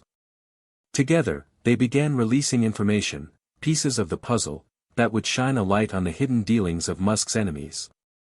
It didn't take long for the press to pick up on the story. The headlines were explosive: Elon Musk fights back against secret forces manipulating his companies, uncovering the dark money behind Musk's legal battle, Musk's war, who's behind the push to destroy his vision. The story quickly went viral, drawing attention from not just the tech world but also from the political and financial arenas. Musk's enemies had underestimated the power of truth when it was wielded effectively. But with each piece of information Musk and his team exposed, the other side began to retaliate. Threats started coming in, some more subtle than others, but all with the same underlying message: back down or face the consequences. Musk was no stranger to threats. He had faced down critics and competitors in the past, but this was different. The stakes were higher. The people behind this weren't just interested in destroying his businesses, they wanted to crush everything he stood for. It didn't take long for the first wave of attacks to come. Late one night, as Musk was preparing to head to bed, his phone buzzed with a message from Gwyn. "Check the news. They're coming for us. They've launched a smear campaign." Musk's heart skipped a beat. He grabbed his phone and opened the news app, his eyes scanning the breaking news headline: Elon Musk's companies under investigation for financial mismanagement and corruption. The article was a well-crafted attack, an attempt to frame Musk and his companies as corrupt, to discredit everything they had accomplished. They were using the very information Musk had uncovered to turn the public against him, framing it as if he were the one orchestrating the financial manipulations. But Musk wasn't about to let this blow back. The plan had been to create a narrative, and now they were seeing just how far their enemies would go to stop him. He immediately called a meeting with his core team. "They're making their move," Musk said, his voice steady despite the mounting pressure. "But this is what we've been preparing for. Now it's time to strike back." It was time to fight fire with fire. Musk knew that if he could get ahead of this attack, by releasing even more evidence of the conspiracy against him, he could not only turn the narrative around but also put his enemies on the defensive. "It's time to go public with everything we've uncovered," Musk said. "Let's hit them hard. We'll leak everything: the offshore accounts, the bribes, the hidden alliances. We'll make sure everyone knows who the real criminals are." Kimball and JB were already on it. With the team's resources and network of trusted journalists, they started releasing everything they had, information that made the previous accusations look like child's play. The game had begun. And Musk was no longer the target. Now, he was the one holding the cards. Hit subscribe and leave a comment with where you're watching from. This story might just spark a new beginning. What's one thing that always pushes you forward, even when things get tough? The following days were a whirlwind of action, each new revelation fueling the fire of the battle. Musk's team had worked tirelessly to gather evidence, pinpoint weak spots, and craft their narrative. It was a war of information now, and Musk knew that every move would be scrutinized, every word twisted. The media, once a weapon in his arsenal, had now become both a battleground and a lifeline. But it wasn't just the headlines they had to contend with, there were darker forces at play. As the stories Musk's team had carefully cultivated continued to dominate the news cycle, his enemies began to counter in more sophisticated ways. Their public relations machine went into overdrive, spinning stories to make Musk appear as the true villain, someone who had manipulated the truth and was hiding even more sinister secrets. Their tactics were designed to push Musk into a corner, forcing him to make mistakes, to slip up, to appear weak. But Musk wasn't going to let that happen. Not this time. He sat in his office late one night, staring at his phone screen, reading through the latest set of headlines that painted him as a corrupt businessman trying to conceal a web of deceit. Elon Musk's dirty secrets revealed, one headline screamed. Tesla's founder linked to shadowy financial deals, another warned. The words were carefully crafted to sow doubt and suspicion, and Musk knew they were being directed straight at his investors, his customers, and his employees. Linda entered the office, her expression somber as she saw him scanning the latest attack. "It's getting worse, isn't it?" she said, sitting down across from him. Her eyes were filled with concern, but her tone was calm, measured. Musk didn't look up immediately, his fingers tapping on the desk as if searching for a solution in the rhythm. "Yeah, it's escalating. But that's exactly what they want. They want me to lose my temper, to lash out. They're counting on me making mistakes." Linda nodded thoughtfully. "They're playing you, Elon. They know that if they can get you off balance, you'll make a mistake. And they'll use it against you." "I know," Musk replied, rubbing his temples. "But they're not going to break me. This isn't just about me anymore. This is about something bigger. They're trying to destroy everything I've worked for, everything we've worked for." There was a long pause, and then Linda spoke again. "We need to shift the focus. It's not just about exposing them anymore, it's about showing the world what you stand for. We need to take the high ground." Musk looked up at her, his eyes steely. "What are you suggesting?" Linda leaned forward, her eyes bright with an idea. "What if we take this fight to them? Not just through leaks or media manipulation, but by going directly to the people, the public. We need to control the narrative by showing them what your vision is truly about. Show them why they should stand with you."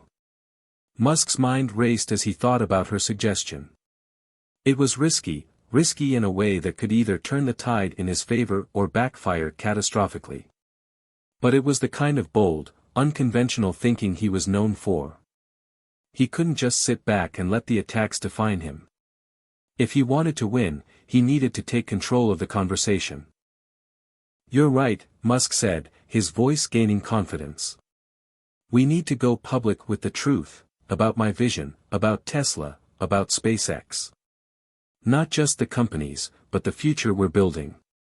We need to remind people why we're doing this in the first place." The next step in Musk's strategy was risky, but it was the only one that made sense. Instead of hiding behind corporate statements or media leaks, he would go directly to the people, through an exclusive, high-profile interview. It was time to confront the media head-on, not just to defend himself, but to reclaim the narrative and use his own story to rally support.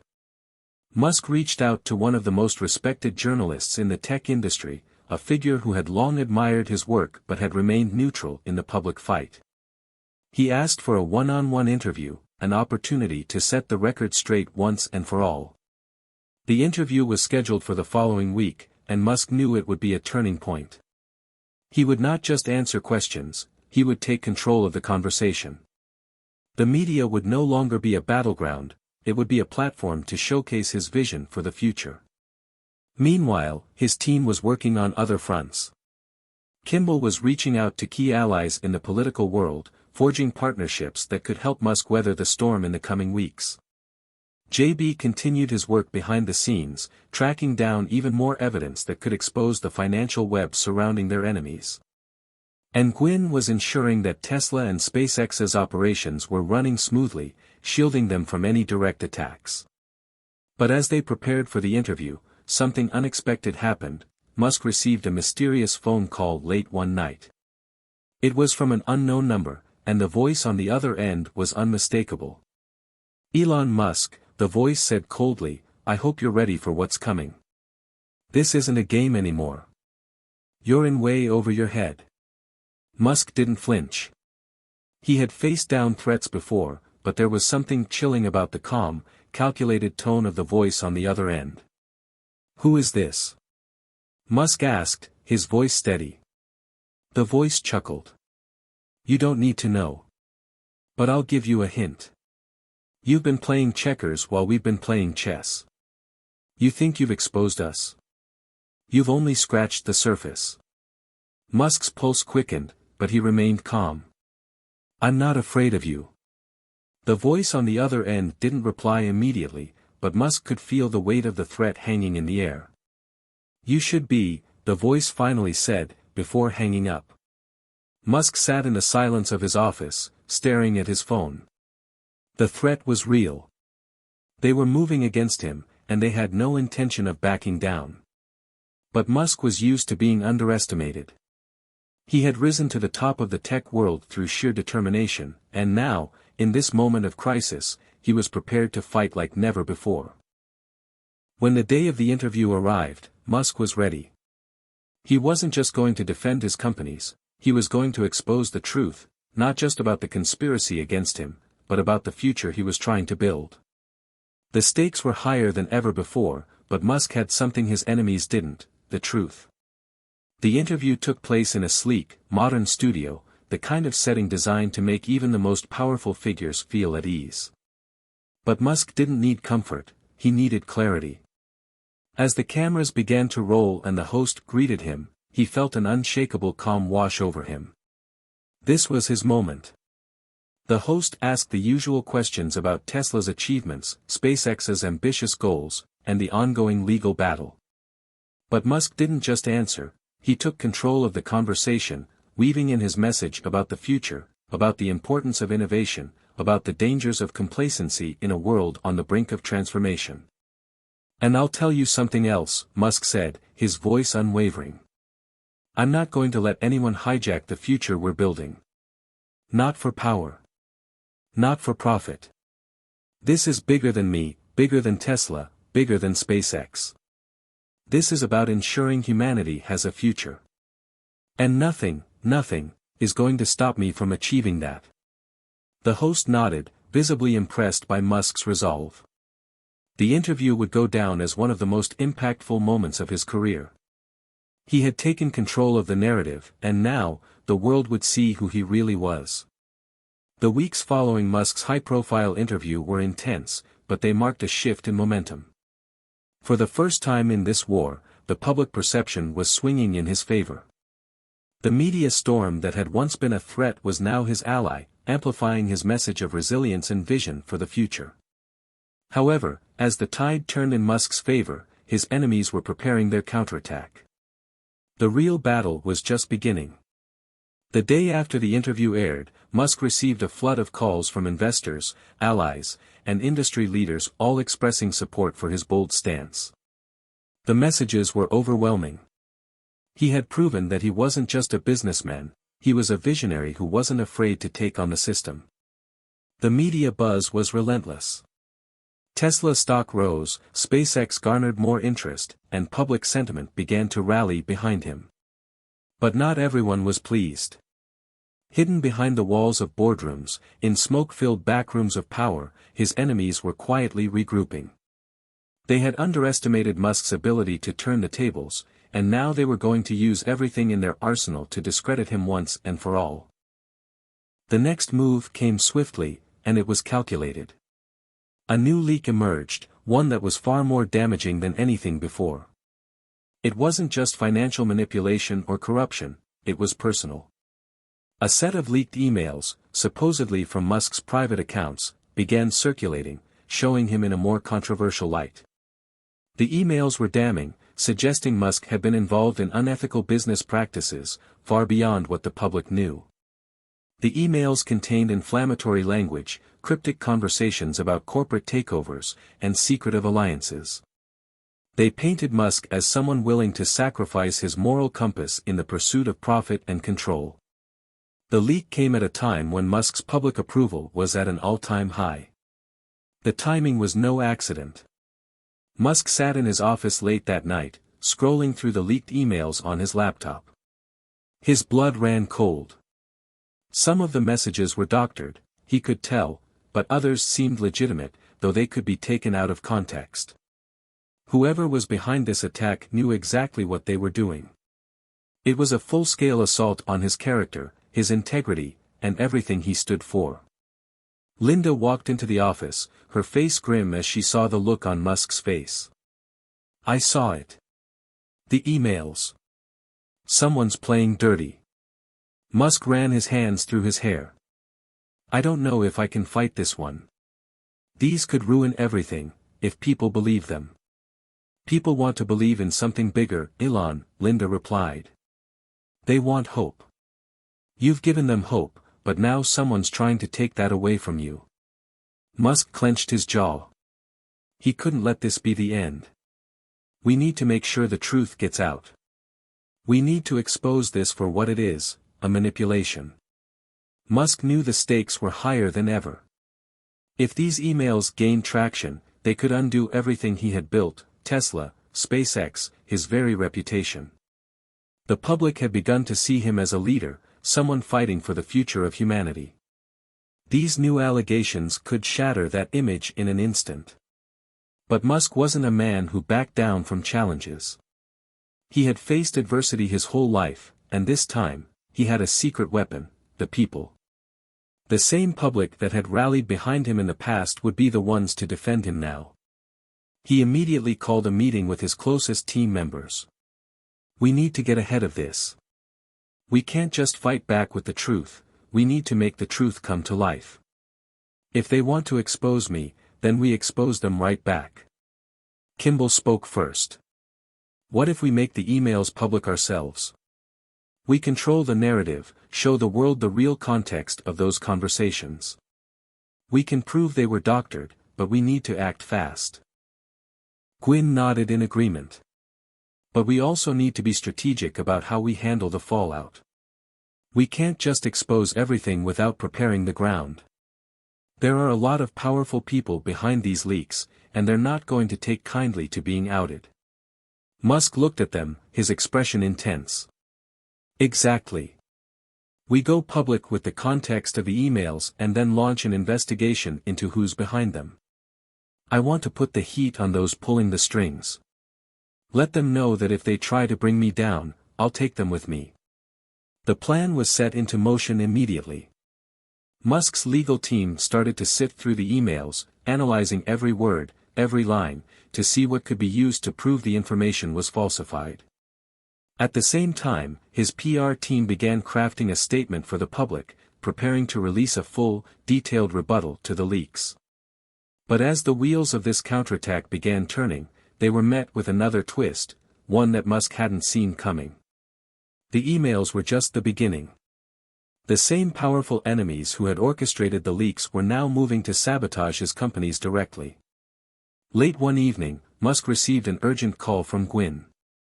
"Elon, you need to get to the office.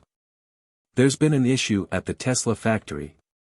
A massive data breach, someone's hacked into our systems." Musk's heart sank. "How bad is it?" "Bad," Gwynn replied. "They've accessed sensitive production schedules, proprietary designs, and some of our most secure financial data. They're using the same strategy, they're trying to make us look irresponsible, weak. This is sabotage. Pure and simple," Musk said, his voice sharp with frustration. "We can't let them get away with this. We need to fix it, fast." The next few hours were a blur of activity as the Tesla cybersecurity team worked around the clock to contain the breach. The hackers had infiltrated the system with alarming speed, likely having been planning the attack for weeks. Musk was furious, but he knew this was no longer just about legal battles or media manipulation. His companies were under direct attack, and he couldn't afford to let this slip under the radar. "We need to go public with this," Musk said. "We can't let them continue to poison the well. Let the world know what's happening. We'll be transparent. We'll show them what we're up against." The decision was made. Musk's team immediately issued a statement about the breach, offering full transparency about what had been compromised and how they were working to fix the situation. It was a risky move, it opened up Tesla to scrutiny, but Musk knew it was the only way to regain control of the situation. As the news of the hack spread, public opinion began to shift again, but this time, it was in Musk's favor.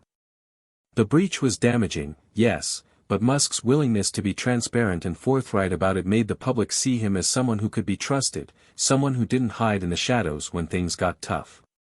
His honesty and resolve in the face of such a direct assault on his companies earned him new supporters, but it also drew the attention of even more powerful enemies. And the threats, as expected, kept coming. Musk sat at his desk later that night, staring at the screen. The battle was far from over. He could feel the weight of what was to come pressing down on him, but he was more determined than ever to push forward. The world was watching, and he would not let the darkness of his enemies overcome the future he was building.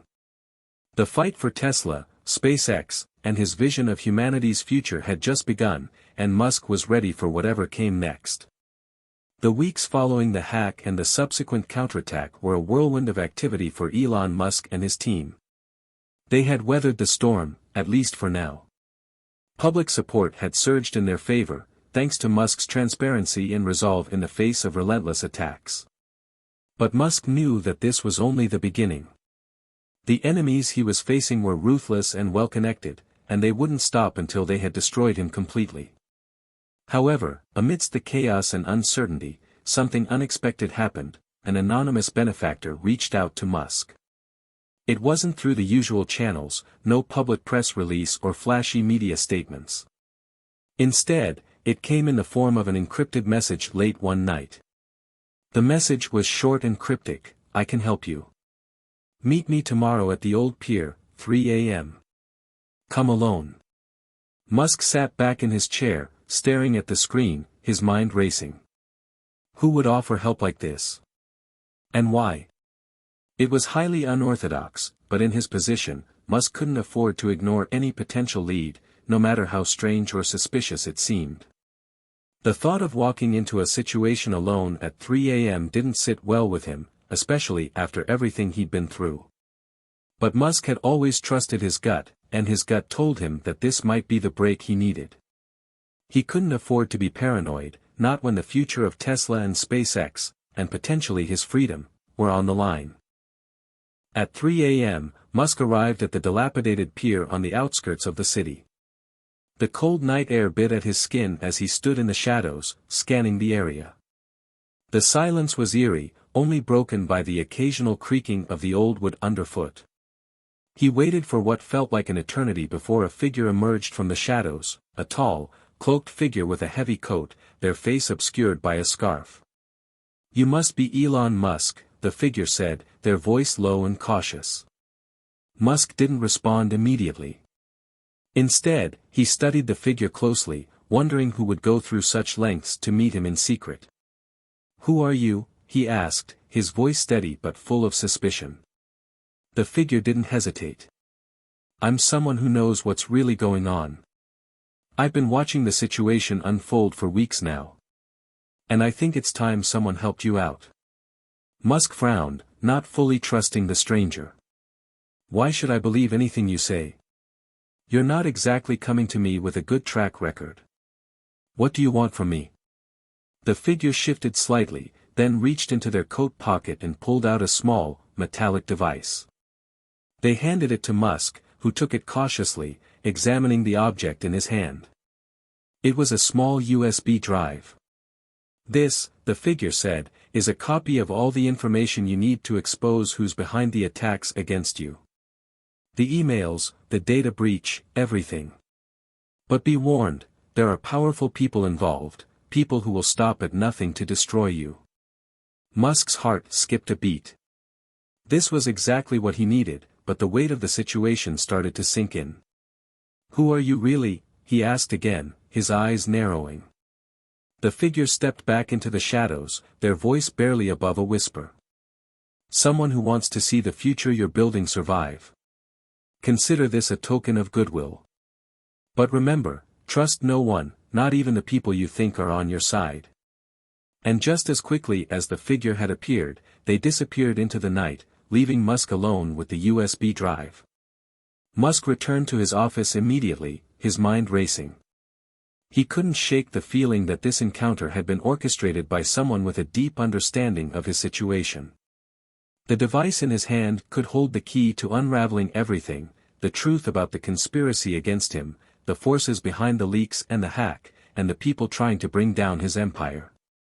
Sitting at his desk, he inserted the USB drive into his computer, the screen flashing with new files. As he scanned through the data, his heart pounded. The files were more than just encrypted communications or financial data. They contained detailed accounts of every move made by his enemies, names, dates, locations. There were even recordings of meetings, hidden conversations, and suspicious transactions. Musk felt the weight of the information pressing down on him. For the first time since the leaks had begun, Musk felt a glimmer of hope. The people behind the attacks were out in the open now, their moves exposed. He could now strike back, not just defensively but offensively. This wasn't just about salvaging his reputation anymore, it was about bringing the full extent of the conspiracy to light. Musk shared the information with Linda and Kimball the next day, laying out the full picture for them. Linda's reaction was a mix of awe and caution. "This could be the breakthrough we've been waiting for," she said, scanning through the files. "But Elon, we need to be careful. These people are powerful. They won't just roll over because we've got their secrets." Kimball nodded, his usual easygoing demeanor replaced by a seriousness that Musk had rarely seen. "We need to act strategically. We can't just come out guns blazing. We need to make sure we've got all our ducks in a row before we release any of this." Musk agreed. He knew they couldn't rush into this. They needed a plan, one that would not only expose the conspiracy but also protect Tesla, SpaceX, and the future they were working toward. If this benefactor was right, the people behind the attacks had a level of influence that could derail everything. Musk was no longer just fighting for his businesses, he was fighting for the future of humanity. Musk and his team began strategizing their next move carefully. They would start by leaking some of the information, just enough to get the ball rolling without revealing everything at once. They would focus on one key player in the conspiracy, someone who had the most to lose if the truth came out. Musk's legal team worked tirelessly to prepare the necessary documents, while Kimball reached out to trusted allies in the political world to make sure they were ready for the fallout. But before they could take any action, Musk received another anonymous message. This time, it was more direct. "I've been watching. Don't trust your so-called allies. The real fight is still ahead." Musk's blood ran cold. Who was this person, and why did they continue to offer cryptic warnings? The paranoia started to creep in once again. But there was no turning back now. The information was out in the open, and the real fight was just beginning. He could feel it in his bones. The forces working against him were not just trying to tear down his businesses, they were trying to tear down his entire vision for the future. With the first pieces of the puzzle in place, Musk and his team prepared for the inevitable storm that would follow. They had made the decision to move quickly, but cautiously. The anonymous benefactor had given them a gift, but it came with a warning: trust no one. As they readied themselves for the next phase of their fight, Musk couldn't help but feel the weight of the journey ahead. His enemies were powerful, but he now had a weapon they didn't: truth. He had the power to expose them all, to take back control of his narrative. But he had to move carefully. One wrong step, and everything could fall apart. Musk stood in his office, staring out at the horizon, knowing that the real battle was about to begin. The days following the mysterious benefactor's visit were a whirlwind of planning, analysis, and sleepless nights. Elon Musk and his team had been handed the key to potentially crippling the conspiracy against him. The data provided by the unknown figure was more than just a set of files, it was a roadmap to the hidden forces that had been working in the shadows to destroy everything Musk had built. But as Musk soon realized, the road ahead was perilous. The stakes were higher than ever, and the enemies he was facing weren't the type to back down quietly. The information from the USB drive gave Musk and his team an unprecedented insight into the web of deception they were up against. It wasn't just corporate espionage or political maneuvering, it was a shadow war, an intricate, global network of powerful individuals and organizations manipulating events from behind the scenes. Musk sat in his office late one evening, surrounded by a massive spread of printed files, digital tablets, and laptops. Linda, Kimball, and several of Musk's closest advisors were there, poring over the data, connecting the dots. The files revealed not just individual players, but entire organizations, from rival tech giants to shadowy political entities, and even criminal syndicates with financial stakes in Musk's downfall. "Take a look at this," Linda said, pointing to a map of interconnected companies, shell corporations, and offshore accounts. "This isn't just a conspiracy, this is a coordinated effort, an alliance of interests that spans continents." Kimball leaned in, squinting at the screen. "These people aren't just trying to ruin you, Elon. They're trying to control everything you're working towards. The future of electric vehicles, space exploration, AI, if they succeed, it won't just be the end of you. It will be the end of the entire vision." Musk stood up, rubbing his temples. He hadn't wanted to admit it, but it was becoming clear, these weren't just powerful corporate rivals. They were the puppeteers of an entrenched system, one that had been using its influence for years to keep progress under control. The files exposed a chilling reality, the reach of this conspiracy was global. Some of the names on the list were household names, companies Musk had considered allies or competitors in the past. Others were more obscure, hidden behind layers of proxy organizations. But what shocked Musk the most was the political connections. The conspiracy wasn't just corporate, it involved high-ranking government officials, lobbyists, and even figures from the intelligence community. As Musk and his team delved deeper, it became increasingly clear that these powerful players were working together to suppress any force that threatened their control. Musk, with his ambitious goals for sustainable energy, space exploration, and artificial intelligence, was a direct threat to their established power. "There's more," Linda said, her voice tight with urgency. "There's a government-backed think tank involved in all of this. They've been funneling money into opposition research, creating propaganda to paint you as a reckless, dangerous innovator. They've even been funding smear campaigns against Tesla and SpaceX." Musk's jaw tightened. "They want to make me the villain. But I'm not the one holding progress back. They are." The files also contained private communications between the conspirators, revealing how they had been orchestrating the media narratives around Musk's ventures. They had been pulling the strings behind the scenes, using their influence to control the public discourse. Musk realized that everything, the media smear campaigns, the cyber attacks, the legal battles, had been part of a much larger strategy to undermine him and everything he stood for. As the team worked tirelessly through the night to analyze the data, a new figure emerged from the shadows, one that Musk had never expected to hear from. It was none other than Jeff Bezos. Musk's phone buzzed with an encrypted message from Bezos, a figure Musk had never considered a true ally. The two had been fierce competitors for years, but now, the message was clear, Bezos wasn't playing the same game anymore. "Elon, I know you're in the middle of something. We need to talk. There's a bigger threat coming, and it's not just you they're after. It's everything we've worked for." Musk stared at the message, disbelief creeping into his mind. Was Bezos serious? Musk had long seen Bezos as a rival, but the Amazon founder's message seemed sincere. Musk hit the reply button. "What do you want, Jeff?" Bezos' response was quick, "I'm offering you a partnership, an alliance. This isn't about space, Tesla, or even your future projects.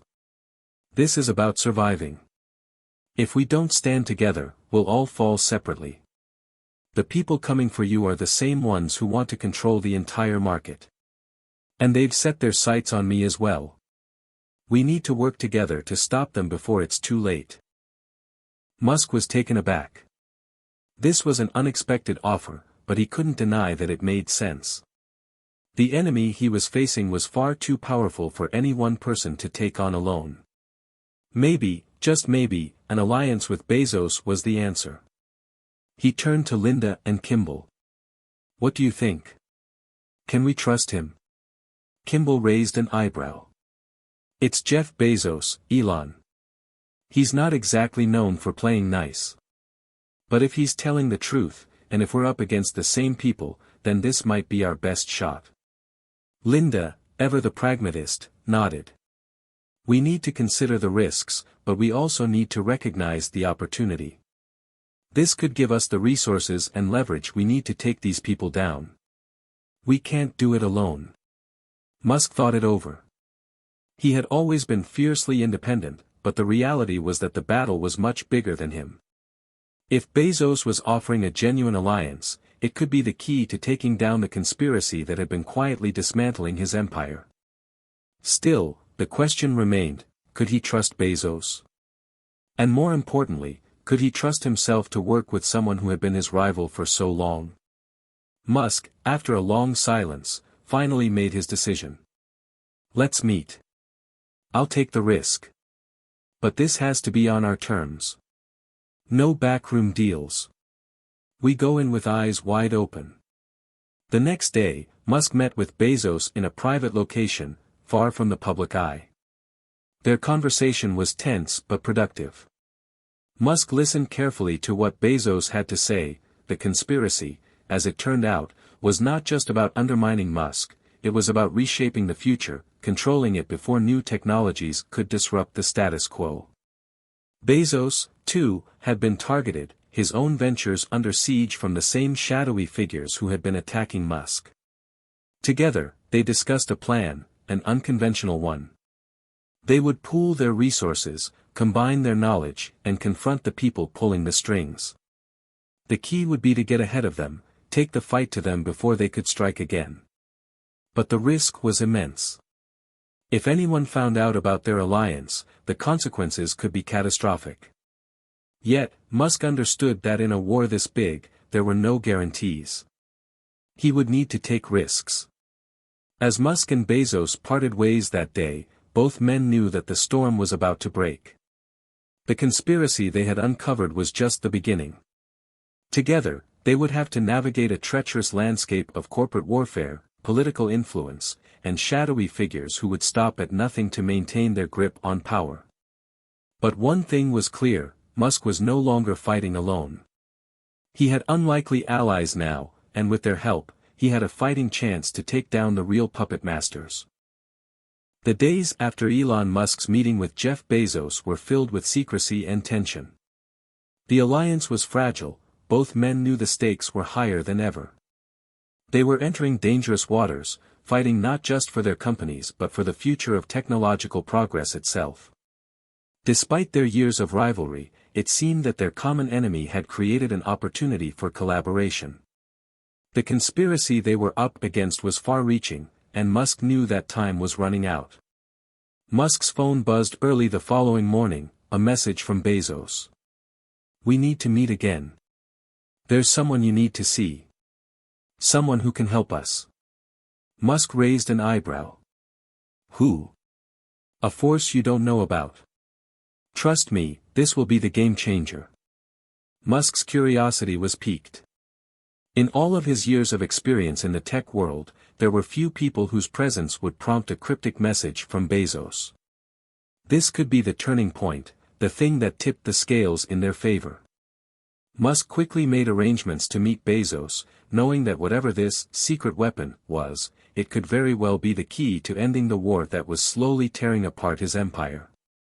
Musk arrived at the designated meeting spot, a discreet, highly secure underground facility that Bezos had used for his more secretive operations. As he entered the facility, he was greeted by a team of security personnel who led him down several corridors. The air was thick with the smell of sterile metal and the quiet hum of sophisticated equipment.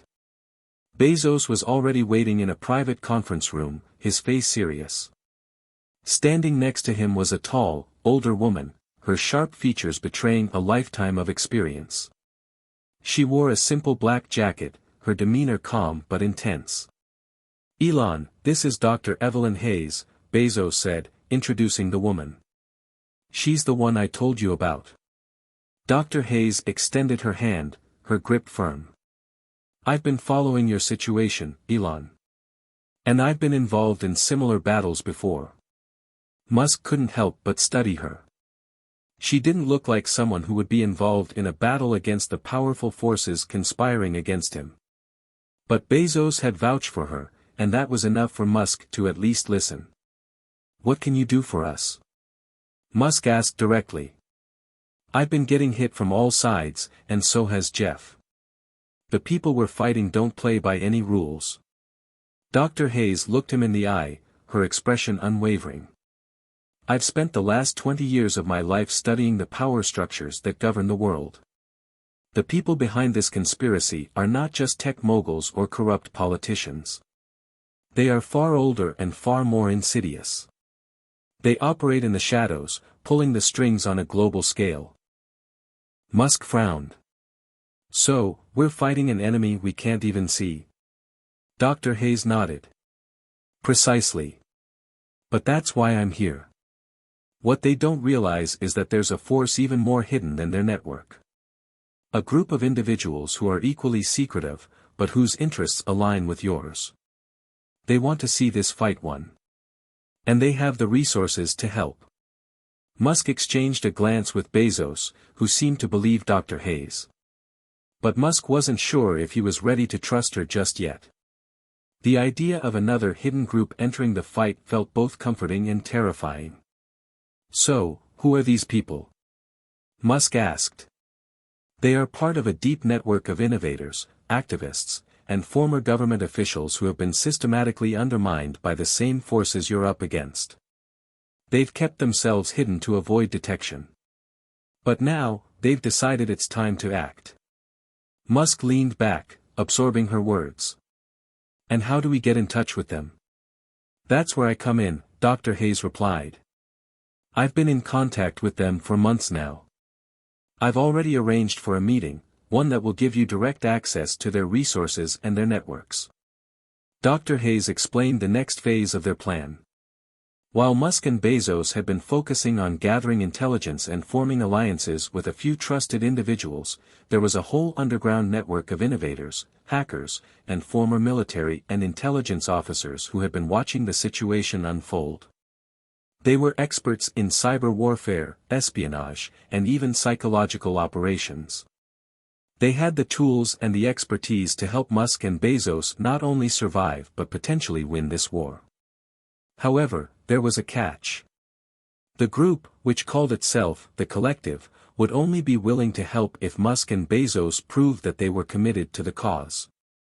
They weren't just interested in using their resources to protect tech giants or individual business interests, they wanted to ensure that the broader fight for the future of humanity would be won. "This group has its own agenda," Dr. Hayes continued. "They're not just helping because they want to see you succeed. They want to see an end to the corporate and political cabals that have been controlling innovation for far too long. If they help, it's because they believe in the same things you do." Musk could feel the weight of the situation pressing down on him. He was no longer just fighting for his companies. He was fighting for a larger vision, a vision that was now aligned with a mysterious, hidden force that wanted to see true change in the world. "We're ready," Musk said, his voice resolute. "We'll do whatever it takes." Bezos nodded in agreement. "We've got nothing left to lose." Dr. Hayes led them to a secure room, a large, windowless space filled with screens, computers, and servers. She made a call to one of her contacts within the collective, instructing them to initiate the next phase of their plan. The task was simple but vital. Musk and Bezos would have to prove themselves by taking on a high-risk operation that would directly target the core of the conspiracy against them. They would need to breach a major financial institution linked to the individuals who were pulling the strings. It was an audacious plan, but if it succeeded, it would send a message to the conspiracy that Musk and Bezos were not afraid to fight back, on their own terms. "This is it," Dr. Hayes said, turning to them both. "The first step in taking down the puppeteers. Are you ready?" Musk and Bezos exchanged a glance. There was no turning back now. "I'm ready," Musk said, his voice steady, his resolve hardening. Bezos nodded. "Let's do it." As the team set the plan in motion, Musk couldn't help but feel the weight of the gamble they were taking. They were about to cross a line that, once crossed, would forever change the course of their lives. The enemy they were fighting was ruthless, and they would stop at nothing to maintain their grip on power. But Musk knew one thing for sure: they couldn't let fear control them. If they were going to win, they would need to take risks, big ones.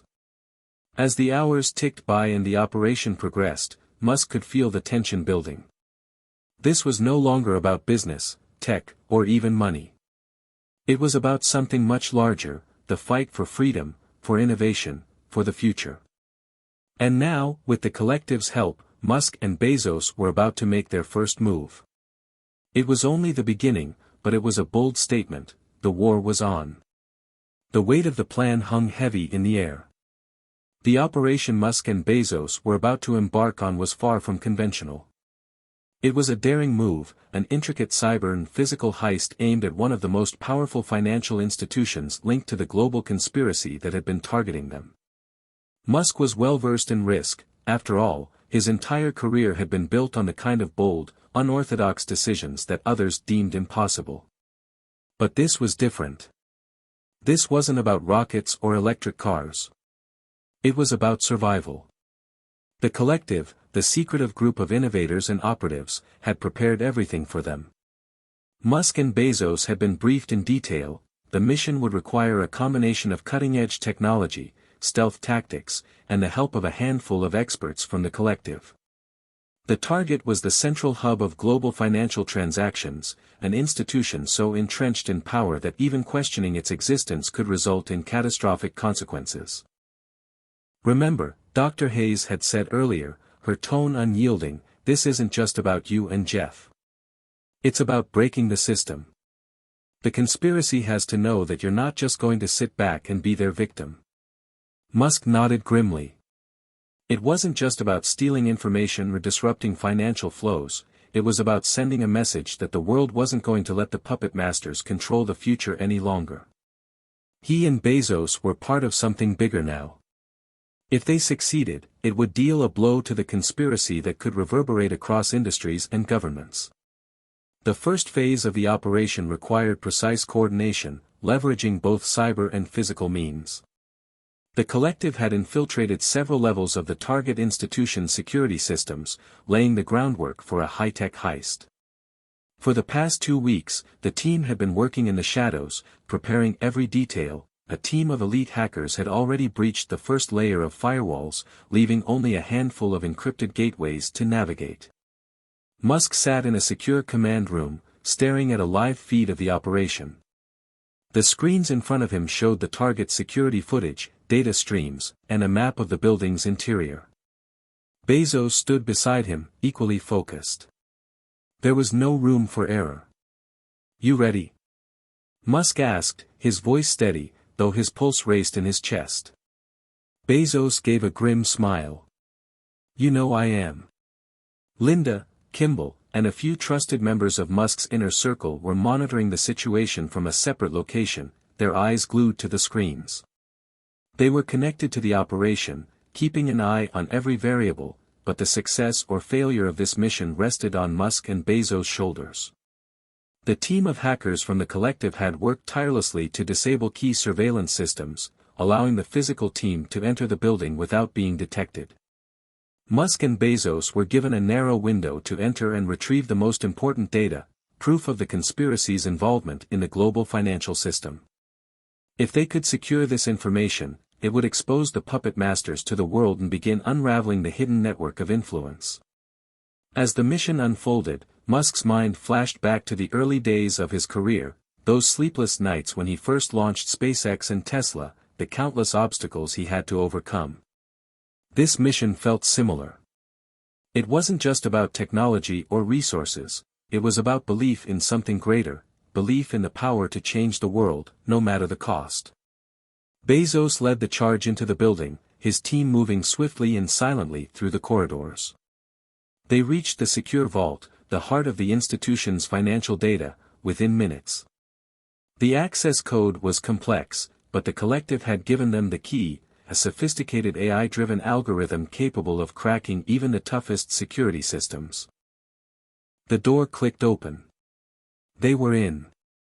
Inside the vault were rows of servers, their blinking lights casting an eerie glow.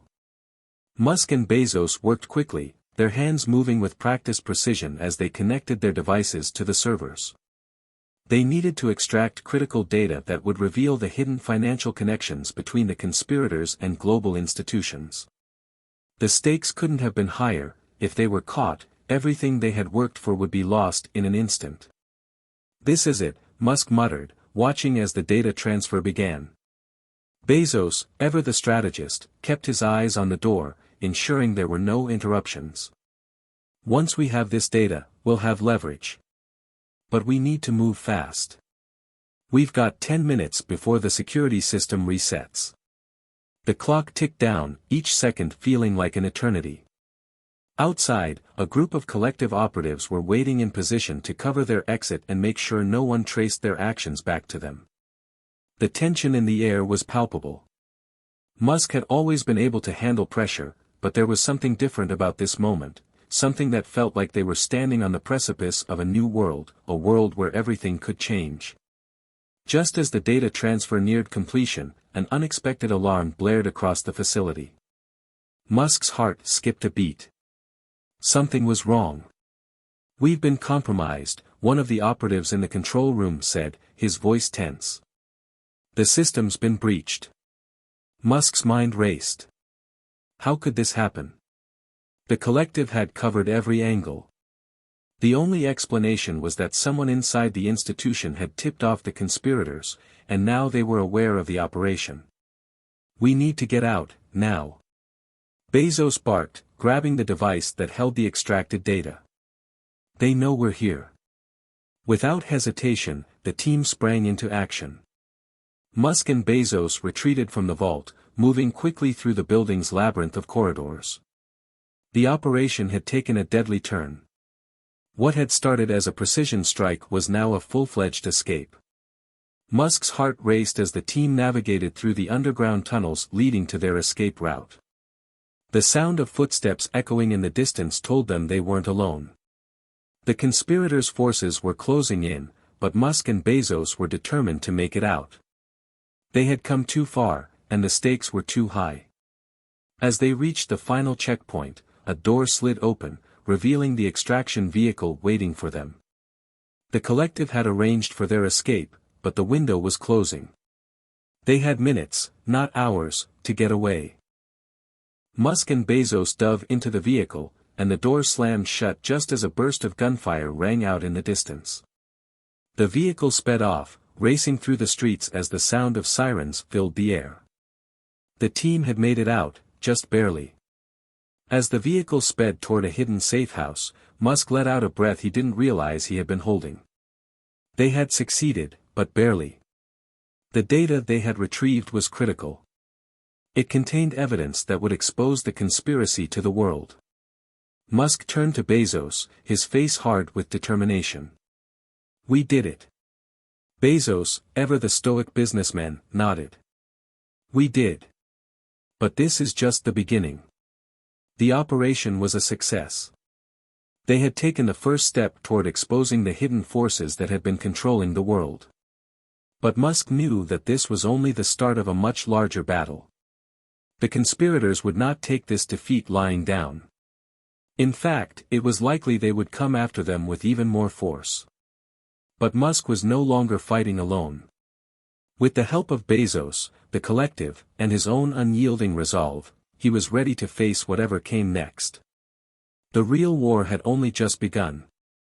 The city lights blurred as the getaway vehicle sped down the dark, rain-slicked streets. Musk sat in the back, his mind racing, his thoughts not on the world outside but on the gravity of what had just transpired. The mission had been a success, a near miraculous escape, but the price of failure had been too steep for comfort. He could feel the weight of the data they just acquired pressing down on him. What did it mean for the future? What was the next move? Beside him, Bezos remained unerringly calm. His face, though tense, showed no sign of the chaos they'd just escaped. Perhaps it was the business titan in him, always calculating, always 3 steps ahead. Musk envied that. His mind, on the other hand, was buzzing with the possibilities, and the risks. "We did it," Bezos said, breaking the silence. "But this is just the beginning." Musk gave a grim nod, staring out the window as the rain poured down in sheets, the sound of tires on wet pavement creating a soothing rhythm. The world was shifting beneath their feet, and he couldn't tell if it was a revolution or a storm. "You think this data is going to be enough to stop them?" Musk asked, his voice low. Bezos didn't hesitate. "It's a start. But it's just one piece of a much larger puzzle. We need more. We need to dig deeper." Musk turned to him, curiosity piqued. "What's your plan?" Bezos leaned back, a quiet smile playing at the corners of his mouth. "The world's watching now. We're not just fighting for our companies anymore. We're fighting for control of something much bigger. And if we want to make a real impact, we need to send a message. A big one." Musk raised an eyebrow. "A message?" Bezos' eyes gleamed with a hint of mischief. "We expose the conspiracy publicly. Not just bits and pieces. All of it. Every dirty detail." Musk's stomach churned. The idea was bold, audacious, and terrifying. Exposing the conspiracy on that scale would put them both at the center of a global storm. But Bezos was right, if they wanted to take down the puppet masters, they had to show the world they meant business. "We're going to need more than just data," Musk muttered, running a hand through his hair. Bezos nodded. "Exactly. We need a platform. A way to broadcast this to the world." Musk thought for a moment. "We could use the SpaceX satellite network. Broadcast it live. We control the feed." "That's the kind of thinking we need," Bezos said, his tone approving. "Let's do it. No turning back." As they reached the safe house, Musk and Bezos wasted no time. The data they had acquired was being processed, analyzed, and organized into a comprehensive report by the collective's cyber experts. Within hours, they had enough information to draw a clear line between the conspirators and their control over global politics, financial institutions, and even some of the world's most powerful tech companies. While the team worked in the background, Musk and Bezos began preparing for the next phase. Musk made a call to his SpaceX team, giving them the green light to initiate the plan. They had the technology, the satellite network that could broadcast the unfiltered truth to millions, maybe billions of people, in real time. No censorship. No filter. Just raw, unedited data. It was risky, far more so than anything they had done up until now. But they were no longer fighting for a single company or a personal vendetta. They were fighting for the future of humanity itself, a future that had been manipulated and controlled by forces far greater than they had ever realized. "The world won't know what hit it," Musk muttered to himself as he prepared for the press conference that would precede the broadcast. The press conference was scheduled for midnight. Musk and Bezos stood side by side in front of a sea of journalists, all eager to know what this new twist in the saga would mean. The air was electric with anticipation. Musk, the genius entrepreneur with an unflinching resolve, and Bezos, the strategic mastermind, were about to make an announcement that would shake the world to its core. Musk took the microphone first, his voice steady despite the weight of what he was about to say. "Ladies and gentlemen," he began, his tone calm but firm, "for years, the world's future has been shaped not by the people, but by shadowy forces hidden from view. These forces have controlled governments, industries, and even our innovations. They've had their hands in everything, dictating what is possible and what isn't. But that ends today." He paused for effect, letting the gravity of his words settle in the room. "We have evidence.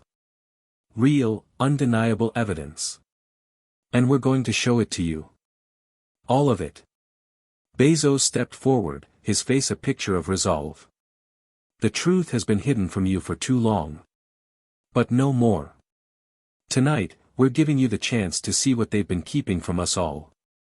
Musk's hand moved to the control panel. The countdown began. "Get ready," Musk said, his voice just above a whisper. "The truth is about to be broadcast. There's no turning back now." As the countdown hit 0, Musk hit the button, and the feed began. The screen flickered for a moment, then went live. The images that followed were staggering: financial transactions, secret meetings between world leaders, evidence of covert operations that spanned continents, and connections between tech moguls, government officials, and illicit organizations. The footage was raw and unfiltered. There was no attempt to hide or distort the truth. Musk and Bezos had released everything. Every dirty secret. Every manipulation. Every financial transaction that showed how these powerful figures had conspired to control the world. The scale of the conspiracy was mind-boggling, more extensive than anyone had anticipated. The corruption ran deeper than they could have imagined. Within minutes, the world's news outlets picked up the broadcast. The social media platforms exploded, with millions of people watching the raw footage. It spread like wildfire, breaking through every barrier the conspirators had worked so hard to build. The world was in shock. People couldn't believe what they were seeing. The elite powers who had been pulling the strings were no longer invisible. They were exposed. Musk and Bezos watched the reaction unfold in real time. The world was waking up. The aftermath was immediate and chaotic. Governments scrambled to address the revelations. Stock markets plunged as the financial system began to unravel. High-profile politicians, CEOs, and public figures were suddenly under intense scrutiny. The conspiracy that had ruled the world for decades was now crumbling in front of their eyes. But with the revelations came danger. The conspirators would not go down without a fight. They had vast resources and influence, and they would do everything in their power to discredit Musk and Bezos, or worse, eliminate them. As the world around them shifted, Musk turned to Bezos. "We've done it. But the battle is far from over." Bezos nodded, a steely look in his eyes. "Now, we fight." The tipping point had been reached. The world had seen the truth. The conspirators' grip on power was weakening. But Musk and Bezos knew the war wasn't over. This was just the first step in a much larger revolution. A revolution that would change everything. And as the world watched the fallout unfold, one thing was certain: the future was no longer in the hands of the puppet masters. The fight for freedom, for innovation, and for the future had only just begun. The streets of New York were a cacophony of sirens, voices, and chaos. News outlets raced to cover the fallout from the broadcast, while social media was ablaze with hashtags, theories, and demands for accountability. It was impossible to ignore the sheer magnitude of what Musk and Bezos had done. The world had been shaken to its core, and every political figure, every CEO, and every government agent was on high alert. Musk sat in a secluded conference room within the safe house, his fingers drumming restlessly on the table. The events of the last 24 hours were still unfolding in real time, and Musk couldn't shake the feeling that they were on the edge of something even bigger, something far more dangerous. Bezos, ever calm, was reviewing the most recent data streams. The broadcast had caused massive global disruptions, yes, but it had also sparked unexpected reactions. The conspiracy, though shaken, was far from defeated. They were going to fight back with everything they had, and they were doing it fast. But what Musk couldn't have predicted was the sheer number of people who were now reaching out to him. "Do you see this?" Bezos asked, flipping his tablet toward Musk. "We've got allies we didn't even know we had." Musk leaned in. On the screen were encrypted messages from various world leaders, executives from rival tech companies, and even insiders from the very institutions they had exposed. Each message contained one simple, resounding phrase. "We want to help." Musk raised an eyebrow, trying to process the flood of messages. Help? After all of this? Bezos didn't seem surprised. "Not everyone is a part of the conspiracy, Musk. There are plenty of people out there who want to see the same changes we do. You just have to know who to trust." Musk leaned back, his mind still racing. "And how do we know who to trust?" "That's the hard part," Bezos replied, a hint of concern in his voice. "But we don't have time to second-guess ourselves. We need to move fast." The truth was, the world had changed overnight. The old order was crumbling. Governments were scrambling to respond to the revelations, stock markets were in freefall, and people were looking for leadership. But in this moment of chaos, Musk and Bezos realized that the real power lay in how they would choose to use the information they had uncovered. The question was no longer simply about taking down the conspiracy, it was about how to rebuild what had been torn down.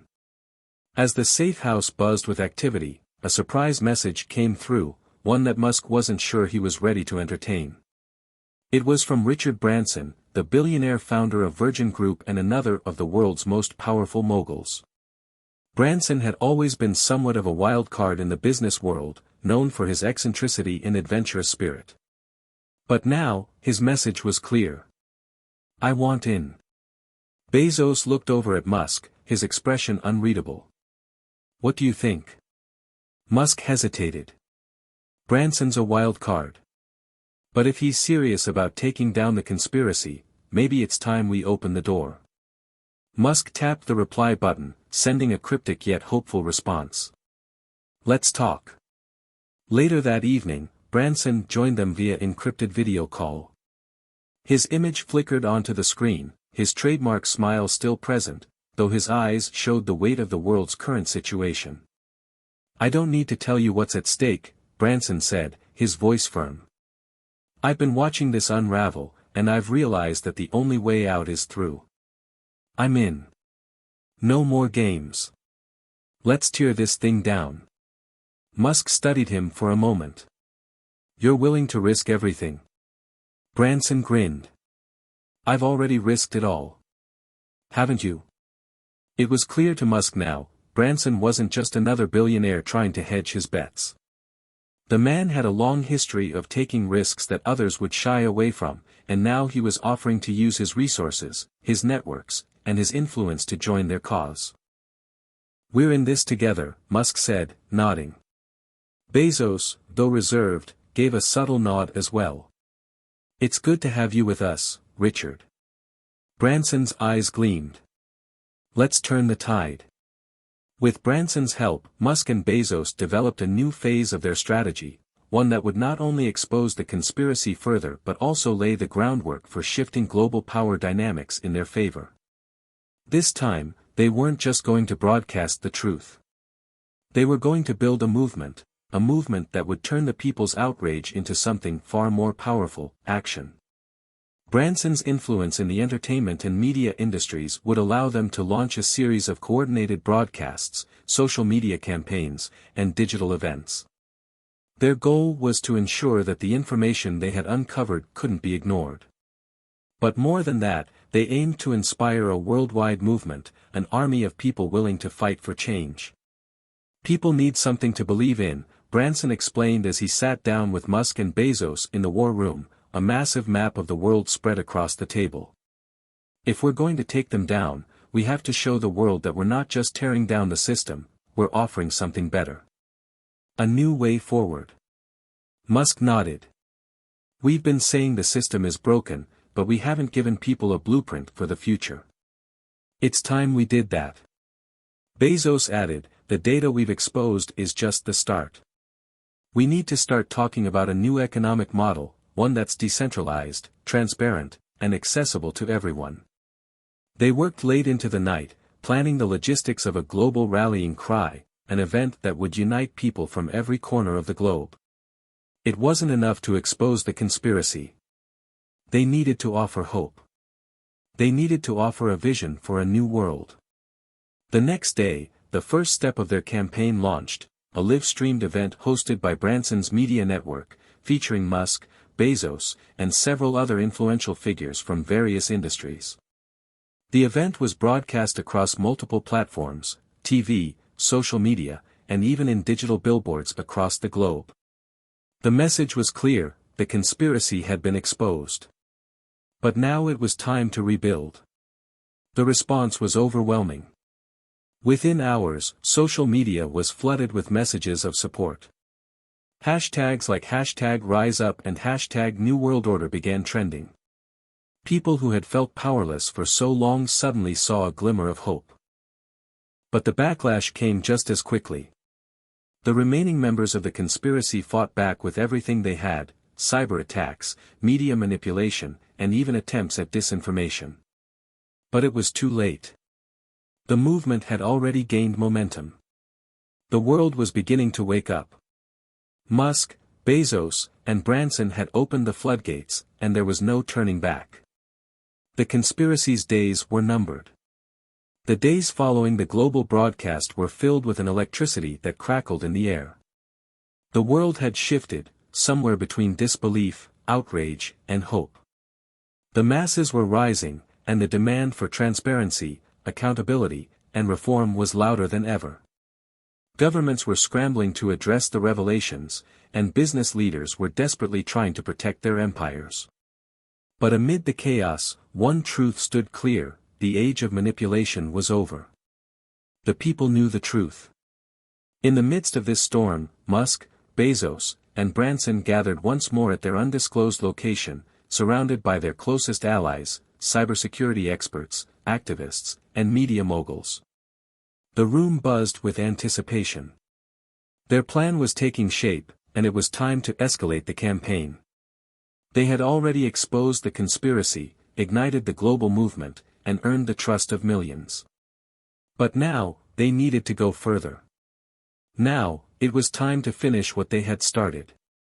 Bezos stood before the team, his expression stern but determined. We've done the impossible. But the conspiracy is not done with us. We've seen the counterattacks. They've tried to suppress our message, discredit us, and even silence our voices. But this time, they're going to learn that they can't stop us. Musk nodded, his hands steepled in thought. We've got the world's attention now. What we do next will determine the future. We have to take them down completely. This can't be a half measure. Branson, who had been quieter than usual, finally spoke up, his voice steady. It's time for a full frontal assault.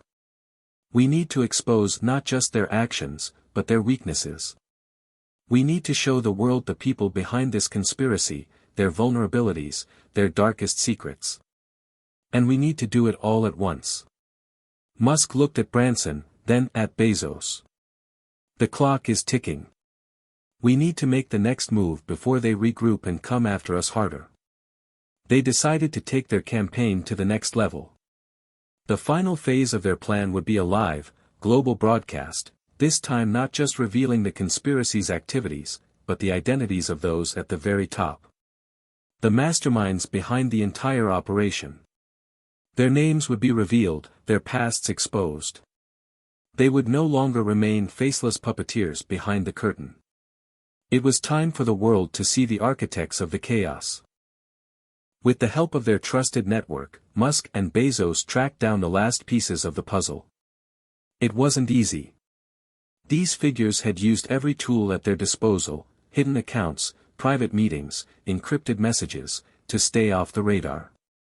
But with Branson's media network, the collective resources of their allies, and the relentless power of the internet, they had pieced it all together. The list of names was chilling. These were not just corporate executives or minor political figures. These were the architects of the global systems that controlled everything, from finance to military power, from the media to technological innovations. Some of the names were household names, some of the most powerful people in the world. Others were shadowy figures, rarely seen in public, but with an iron grip on the world's wealth and resources. One name stood out above the rest. Adrian Blackwell. The financier. The mastermind. The man who had coordinated the entire conspiracy for decades, pulling strings from behind the scenes. His hands were in every major financial crash, every political scandal, and every corporate takeover. It was Blackwell who had engineered the collapse of the world's economies when it suited him. It was Blackwell who had manipulated the tech giants to serve his interests. And now, it was Blackwell who would be brought into the light. The time was set.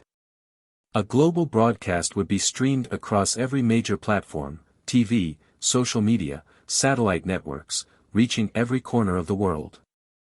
This wasn't just another press conference. This wasn't a rally. This was the unveiling of a conspiracy so vast, so deeply entrenched, that no one would be able to ignore it. The world would be watching, and every individual with access to a screen would witness the truth. Musk, Bezos, and Branson stood in front of the cameras as the countdown began. Behind them, a massive screen flickered to life, displaying footage of Adrian Blackwell, his secret meetings, his manipulations, his plans. The footage was damning, indisputable. Bezos addressed the camera first. For years, the world has been ruled by a hidden hand. A select few who have controlled everything, the economy, the media, the technology that powers our lives. But that changes today. He motioned to the screen. This is Adrian Blackwell. He is the architect of the conspiracy that has enslaved the world. He is the one pulling the strings. Musk stepped forward, his voice low but powerful. And this is only the beginning. The people of the world deserve to know the truth. The truth about how they've been manipulated, controlled, and lied to for decades. Today, we stand together, not as individuals, but as a united front against the darkness that has threatened to consume us. Branson, ever the showman, added, "We've fought back against an empire of lies, and we've won. But we cannot stop here. This is just the start of a new era." As the broadcast continued, the world reacted. Social media exploded with reactions from every corner of the globe. People were stunned, furious, and in some cases, even in disbelief. How could such a thing have been hidden for so long? How could the world's leaders and institutions have allowed such corruption to fester? But the truth could not be denied. Blackwell's empire was crumbling. Stock markets collapsed further as people pulled their investments, fearing the instability of the system. Governments scrambled to arrest those involved in the conspiracy, but Blackwell was nowhere to be found. His network was vast, and his influence was far-reaching. The conspirators were moving fast, trying to cover their tracks, but the damage had been done. The world had seen the truth, and the truth would never be forgotten. Musk, Bezos, and Branson knew the fight was far from over. The conspirators were already plotting their next move. But for the first time, the people were awake, and they were fighting back. The revolution had begun, and it wasn't just a matter of taking down powerful figures. It was a matter of rebuilding the world, an entirely new system, one that was transparent, fair, and just. The consequences were profound. The old guard was falling, and new leadership was emerging. But it wouldn't be easy. The road ahead was long, and the risks were higher than ever. Musk, Bezos, and Branson had exposed the conspiracy, but now they had to lead the charge for a new world, one where power was no longer concentrated in the hands of the few, but shared by the many. And with that, the final showdown began. The air was thick with tension, but also with something else, hope. It had been weeks since the broadcast that had rocked the world to its core. The revelations had sparked a global movement, one that had grown faster than anyone had anticipated. Governments had been forced into action, and world leaders who had once turned a blind eye to the conspiracy now found themselves scrambling to distance themselves from the corrupt power structures that had ruled for so long. Musk, Bezos, and Branson sat in the same safe house where their journey had begun, a place that no longer felt like a sanctuary but a war room. Their efforts had set the wheels of revolution into motion, but the real work was only just beginning. They had exposed the conspiracy, yes, but now they had to lead the charge to reshape the world, not just topple the old system, but build something better, something sustainable for future generations. Bezos leaned back in his chair, staring at the digital map that now dominated the room. The map tracked the global movements of people who were rallying behind the cause. Activists were taking to the streets, businesses were pledging to adopt more transparent and ethical practices, and entire industries were re-evaluating how they operated. Musk rubbed his eyes, the exhaustion from the past few weeks weighing heavily on him. We've made a huge dent, but we're not even close to finished. The conspirators are still out there, hiding in the shadows. We can't just let them slink away. Branson, ever the optimist, offered a reassuring smile. True, but we've shaken them to their core. The people know now. They're demanding change. And change is inevitable. We're not just exposing corruption, we're creating a new world order, one where transparency and equality are at the forefront. Musk nodded slowly. The world's going to look different. We can't just fix the broken pieces. We have to reinvent it entirely. This is our chance to build something that's never existed before. Bezos added, and we have the resources, the network, and the momentum to do it. But it's going to require cooperation like the world's never seen. Governments, corporations, NGOs, and people from all walks of life will need to come together to build the future. As they discussed the future, the key challenge was evident: how do you rebuild an entire economic system from the ground up? Musk's mind was racing. What we've exposed is just the surface. The systems that have kept the global economy running have been manipulated for the benefit of a select few. The financial system is rigged. The tech industry has been corrupted. The media has been bought and sold. We need to create a system that is decentralized, open, and fair. Branson chimed in. The solution is a mix of technology, governance, and global collaboration. We need to shift away from the current capitalist model. Instead, we need a new economic structure that focuses on shared prosperity, sustainability, and social responsibility. Musk agreed. Blockchain and decentralized technologies could be a game-changer here. If we can implement decentralized finance, we can give people control over their money, their data, and their future. Bezos was already making notes. We've seen the rise of digital currencies, but there's a bigger picture. We need to create a decentralized network of industries, one that isn't controlled by a few large players. Every aspect of our economy, from energy production to food distribution, needs to be transparent, traceable, and accessible to everyone. It was clear now that the road ahead would not be easy. The conspirators had been toppled, but their influence still lingered. Their loyalists had retreated into hiding, and their networks of power remained strong, even if fractured. The trio knew they would need to be vigilant, prepared for the inevitable counterattacks that would come. But there was a palpable sense of resolve. The movement had gained too much traction to be silenced. Governments were already enacting reforms. New alliances were forming. Tech giants were beginning to change their approach to data and privacy. People were more engaged than ever before, demanding more from their leaders and businesses.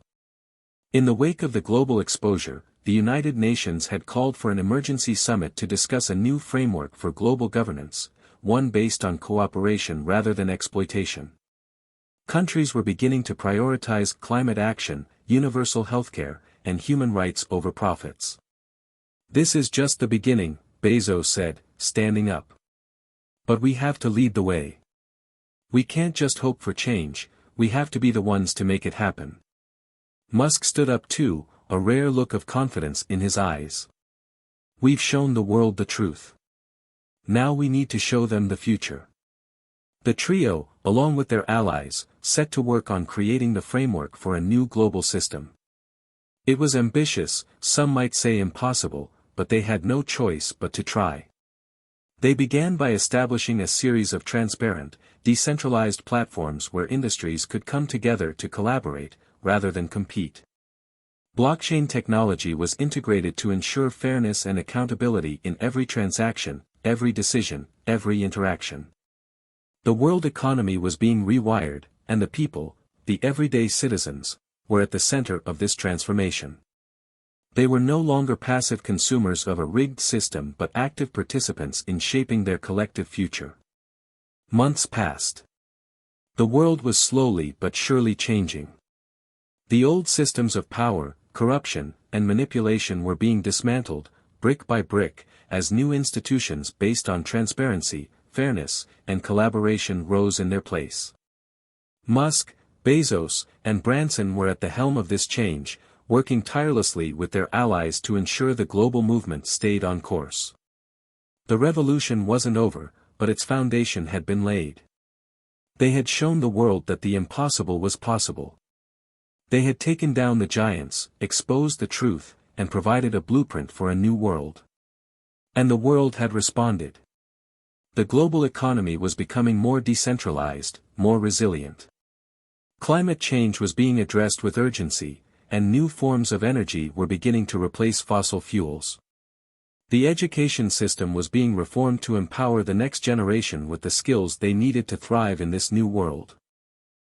On the evening of the first anniversary of the global broadcast, Musk, Bezos, and Branson watched the celebrations that had swept the world.